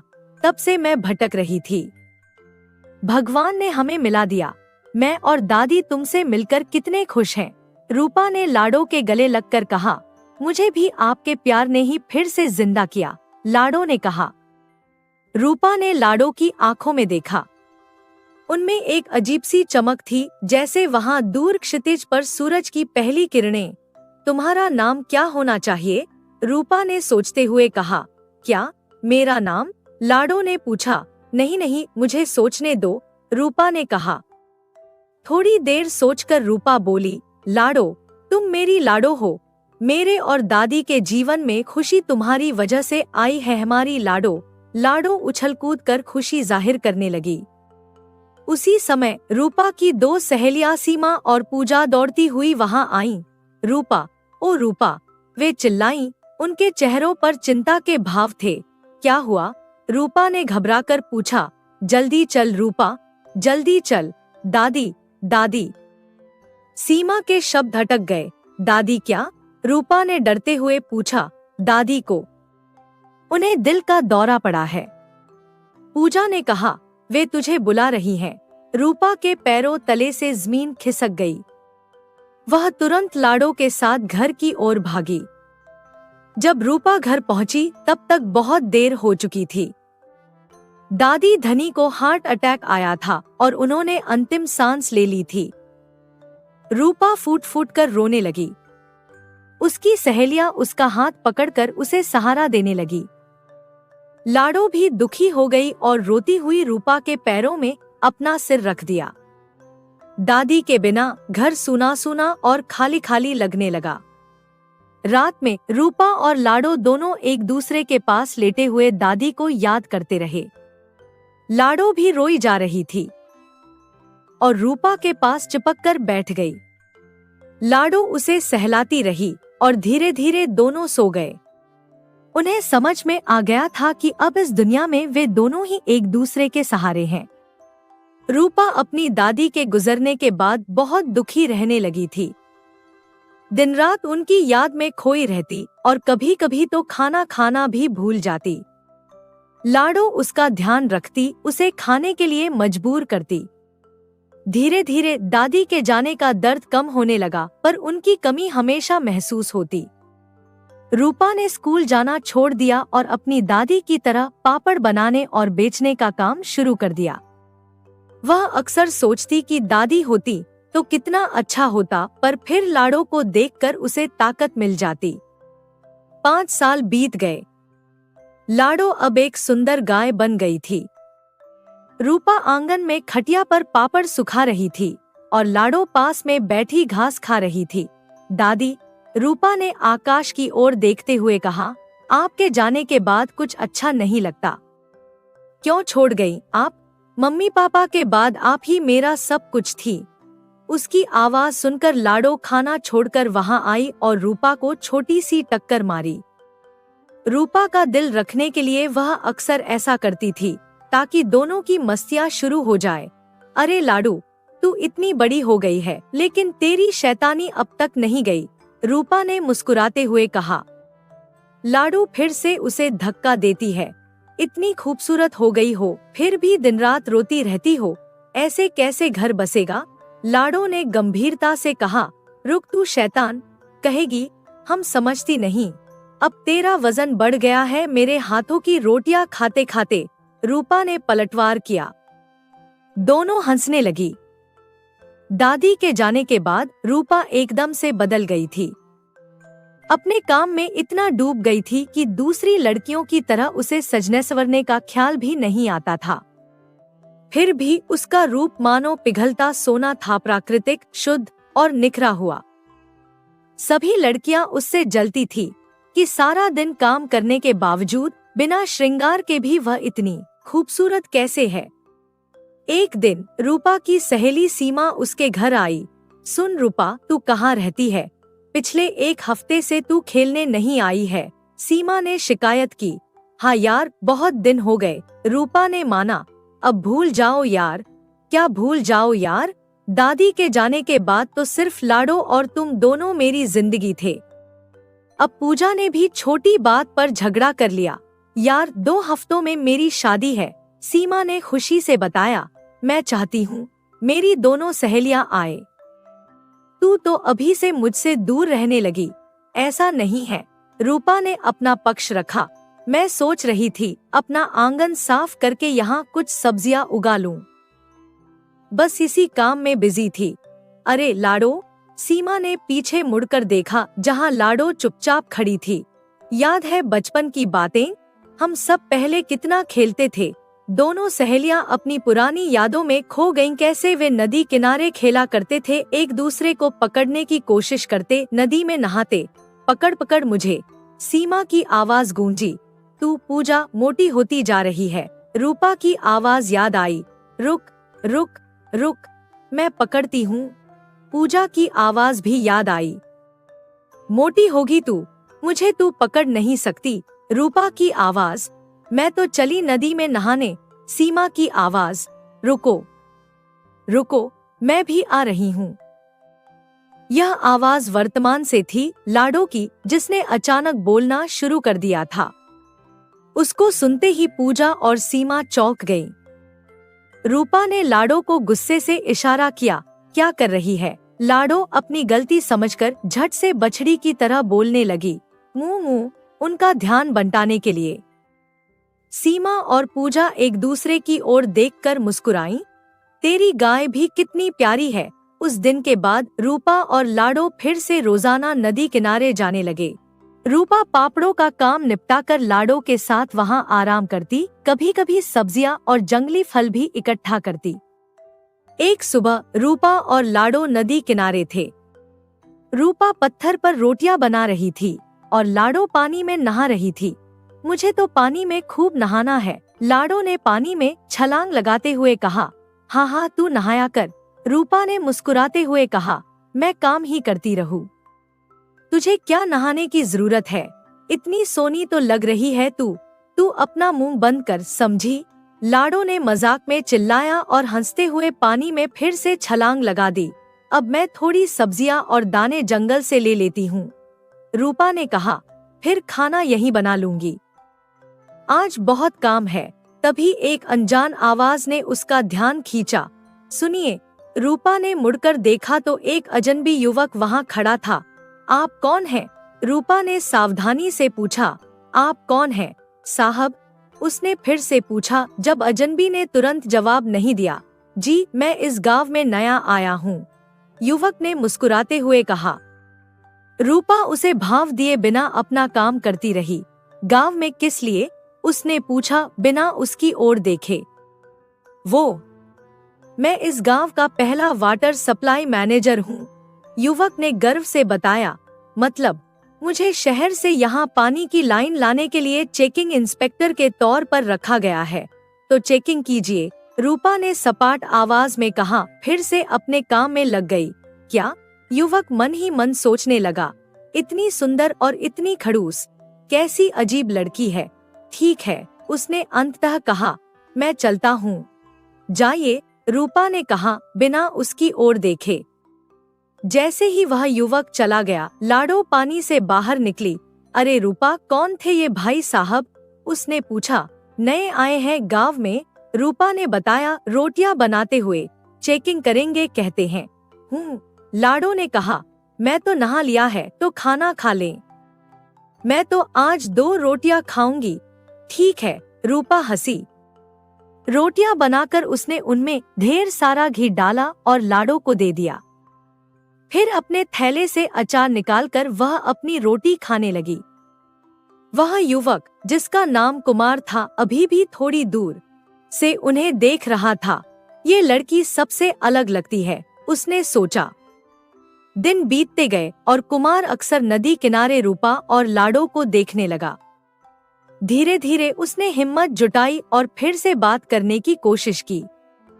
एक दिन जब रूपा अपने बगीचे में सब्जियां लगा रही थी, कुमार वहां आया। सुनिए, उसने आवाज दी। जी, रूपा ने पूछा मिट्टी से सने हाथों को झाड़ते हुए।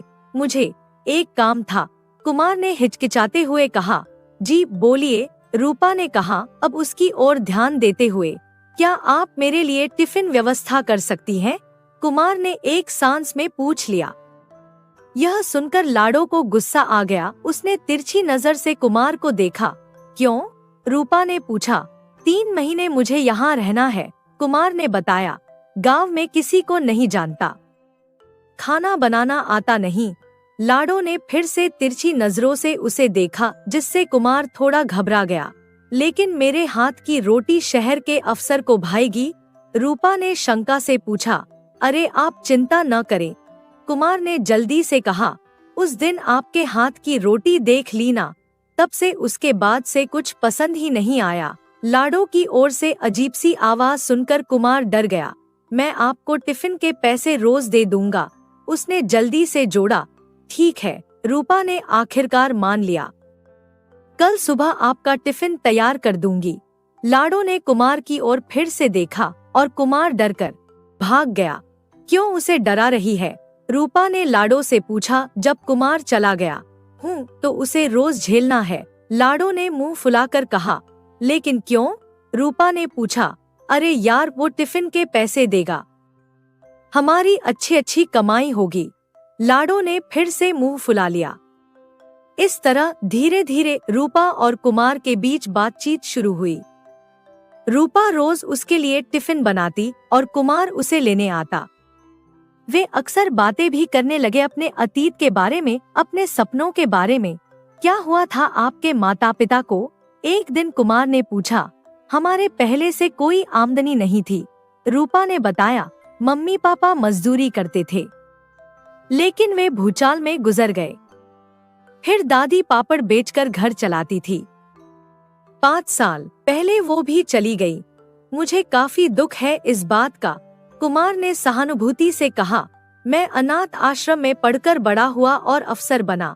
दोनों एक दूसरे की आंखों में देखने लगे। रूपा टिफिन एक तरफ रखकर कुमार के सामने देखने लगी। उसमें उसे अपनी कहानी दिखने लगी, एक अनाथ बच्चा जो अपने बल पर आगे बढ़ा। 2 महीने बीत गए। एक दिन रूपा और लाडो आंगन में बैठे थे। तेरा पेट थोड़ा बढ़ गया है, रूपा ने ध्यान से लाडो को देखते हुए कहा। घास कुछ ज्यादा ही खा रही है क्या? नहीं नहीं, ये बात नहीं है, लाडो ने शर्माते हुए कहा। तो आजकल कुमार का विरोध भी नहीं करती, रूपा ने छेड़ा। मैं क्यों विरोध करूंगी? लाडो ने धीरे से जवाब दिया। तू खुद मौसी बनने वाली है। यह सुनकर रूपा की खुशी का ठिकाना नहीं रहा। क्या कह रही है? उसने हैरान होकर पूछा। सच में? हाँ, लाडो ने मुस्कुराते हुए कहा। रूपा उसे गले लगा लेती है। छुपे रुस्तम, पहले क्यों नहीं बताया? बस देख रही थी कब तू कुमार से फ्री हो तो मैं बात करूं। बस मैं तो सिर्फ टिफिन व्यवस्था करती हूँ, रूपा ने हंसते हुए कहा। बछड़ी समझा है क्या? लाडो आज घास चरने नहीं गई, कुमार ने आते ही पूछा। अरे वो पेट से है, रूपा ने खुशी से बताया। आराम कर रही है, वाह क्या बात है, कुमार ने मुस्कुराते हुए कहा। उसे पता नहीं था कि लाडो बोल सकती है, इसलिए वह उसे देखकर भी दंग नहीं हुआ। अचानक लाडो की तबीयत बिगड़ने लगी। वह उल्टियां करने लगी और कमजोर होने लगी। क्या हुआ तुझे? रूपा ने घबराकर पूछा। कुछ बोलती क्यों नहीं? लाडो, लाडो। रूपा उसे जगाने की कोशिश करने लगी, लेकिन वह प्रतिक्रिया नहीं दे रही थी।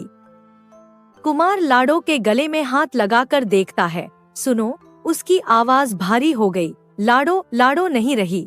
नहीं, ऐसा नहीं हो सकता, रूपा चीख पड़ी। हे भगवान, बेचारी ने मेरा क्या बिगाड़ा था? अपने बछड़े को जन्म देने वाली थी वो अब। कुमार रूपा को संभालने की कोशिश करता है। वह उसका हाथ पकड़कर उसे खड़ा करता है, लेकिन रूपा टूट चुकी थी। पहले माता पिता, फिर दादी और अब लाडो, उसका अकेला साथी, उसकी दोस्त, उसकी बेटी जैसी। लाडो के जाने से रूपा एकदम टूट गई। वह दिन भर रोती रही, न खाना खाया न पानी पिया। कुमार उसके पास ही रहा, उसे संभालता रहा। शाम को जब रूपा थोड़ी शांत हुई, कुमार उसके पास आया। सुनो, उसने धीरे से कहा, तुम रो मत। क्यों न रो कुमार? रूपा ने दर्द भरी आवाज में पूछा। मेरी जिंदगी ऐसे ही बीती है। पहले मम्मी पापा के बिना दादी के साथ पली बड़ी। मुश्किल से 2 सहेलियां बनी, उनमें से एक से लड़ाई हो गई, दूसरी ब्याह के चली गई। दादी और मैं अकेले थे, तब लाडो हमें मिली। दादी भी छोड़कर चली गई, अब ये लाडो भी। सुनो, कुमार ने उसका हाथ पकड़ लिया। मैं बहुत दुखी हूँ तुम्हारी हालत देखकर। मैं समझता हूँ तुम्हारा दर्द, इसीलिए मैं तुमसे एक बात कहना चाहता हूँ। क्या है? रूपा ने पूछा, आंसुओं से भरी आंखों से उसे देखते हुए। मैं तुमसे प्यार करता हूँ, कुमार ने सीधे कहा, और मैं जानता हूँ कि तुम भी मुझे पसंद करती हो। मुझे तुमसे शादी करनी है। अरे नहीं नहीं, रूपा ने तुरंत इनकार कर दिया। मैं अपनी लाइफ में कभी खुश नहीं हुई। तुम्हें कैसे खुश रखूंगी कुमार? मैं खुश रहने के लिए नहीं, कुमार ने गंभीरता से कहा, बल्कि तुम्हारे जीवन में तुम्हारा सहारा बनकर तुम्हें खुश रखने के लिए तुम्हें यह बात कह रहा हूँ। लेकिन रूपा हिचकिचाई। गांव की अनपढ़ लड़की और ऊपर से गरीब, और तुम अफसर। मुझे ऐसी ही लड़की चाहिए अपने जीवन में, कुमार ने मुस्कुराते हुए कहा, जो अच्छी, संस्कारी, समझदार, घर संभालने वाली, वफादार और गरीब लड़की हो, लेकिन दिल से अमीर हो। अब मना मत करना। रूपा कुमार को गले लगाकर रोने लगी। आखिरकार रूपा के जीवन में उसे समझने वाला कोई आया था, एक ऐसा इंसान जो उसके दुखों को अपना दुख मानता था। समय का पहिया आगे बढ़ता गया। रूपा और कुमार की शादी गांव में धूमधाम से हुई। बचपन से रूपा ने तकलीफें झेली थी, लेकिन अब उसके जीवन में खुशियां आने लगी थी। हालांकि वह अभी भी अपनी बेस्ट फ्रेंड लाडो को याद करके रोज रोती थी। एक दिन कुमार ने रूपा को अपने गांव के पास एक नए घर में ले जाने का फैसला किया। वह चाहता था कि रूपा के जीवन में नई शुरुआत हो, नए सिरे से। क्या तुम खुश हो? कुमार ने रूपा से पूछा जब वे अपने नए घर की देहरी पर खड़े थे। हूँ, रूपा ने धीरे से कहा, पर कभी कभी लगता है, क्या मैं कभी सच में खुश हो पाऊंगी? जरूर होगी, कुमार ने आश्वासन दिया। समय सब कुछ ठीक करता है। एक सुबह जब रूपा अपने नए घर के आंगन में सब्जियां लगा रही थी, अचानक कुमार दौड़ता हुआ आया। रूपा, ए रूपा, उसकी आवाज में उत्साह था। क्या है? रूपा ने पूछा अपना काम छोड़कर। देखो जरा वहाँ। कुमार ने घर के पीछे के बाड़े की ओर इशारा किया। रूपा वहाँ गई और देखा वही जहाँ लाडो की जगह थी, एक नन्ही सी बछड़ी खड़ी थी, बिल्कुल लाडो जैसी। ये रूपा की आंखें खुशी के आंसुओं से भर गईं। हाँ, तुम्हारी लाडो, कुमार ने प्यार से कहा। बिल्कुल लाडो जैसी है ना? रूपा दौड़कर बछड़ी के पास गई। वह बिल्कुल लाडो जैसी थी, वही आंखें, वही रंग, वही भोलापन। कहाँ से मिली? रूपा ने पूछा बछड़ी को गले लगाते हुए। गांव के पड़ोस के एक किसान की गाय ने बछड़ी को जन्म दिया, कुमार ने बताया। जब मैंने उसे देखा तो मुझे तुरंत लाडो की याद आ गई। मैंने उसे खरीद लिया। धन्यवाद, रूपा ने कहा आंसुओं से भरी आंखों से। तुम नहीं जानते तुमने क्या किया है। बछड़ी ने अचानक रूपा की ओर देखा और हल्के से सिर हिलाया, जैसे कि हाँ में जवाब दे रही हो। रूपा हैरान रह गई। क्या हो सकता है कि तुम बोल सकती हो? रूपा ने धीरे से पूछा। बछड़ी ने फिर से हल्के से सिर हिलाया। लाडो, रूपा ने चीख कर कहा और उसे गले लगा लिया। तुम वापस आ गई। जिंदगी हमेशा नए मौके देती है रूपा, बछड़ी ने धीरे से कहा, केवल रूपा के ही सुनने लायक आवाज में। जैसे तुम्हें कुमार के रूप में मिला वैसे ही मुझे भी। रूपा ने लाडो को और कसकर गले लगा लिया। उसके जीवन में फिर से खुशियां लौट आई थी। उसके पति कुमार और अब लाडो के साथ वह जानती थी कि आने वाला समय अच्छा होगा। अब की बार रूपा ने कुमार की ओर देखते हुए कहा, मैं तुम्हें सच में खुश रखूंगी। हम सब मिलकर एक खुशहाल परिवार बनाएंगे। कुमार ने मुस्कुराकर उसका हाथ थाम लिया। आकाश में सूरज चमक रहा था और हवा में खुशियों की सुगंध थी। पंढरपुर गांव में एक नई कहानी की शुरुआत हो रही थी, प्यार, विश्वास और नई उम्मीदों की कहानी। और लाडो, वह भी जानती थी कि इस बार सब कुछ अलग होगा। इस बार वे सब मिलकर एक ऐसा जीवन बनाएंगे जिसमें दुख कम और खुशियां ज्यादा होंगी, क्योंकि यही तो जिंदगी है, नए मौकों, नई उम्मीदों और नए सपनों से भरी। दोस्तों, अगर आपको वीडियो अच्छी लगी हो तो प्लीज इस वीडियो को लाइक करके एक हाइप जरूर दे दीजिएगा। और हाँ, जाने से पहले आपको कहानी कैसी लगी कमेंट करके बताइएगा। और अगर दिल से कहानी पसंद आई है तो प्लीज चैनल को भी सब्सक्राइब जरूर कर दीजिएगा। धन्यवाद। खुश रहिए, मस्त रहिए, लाइफ में हमेशा मोटिवेटेड रहिए।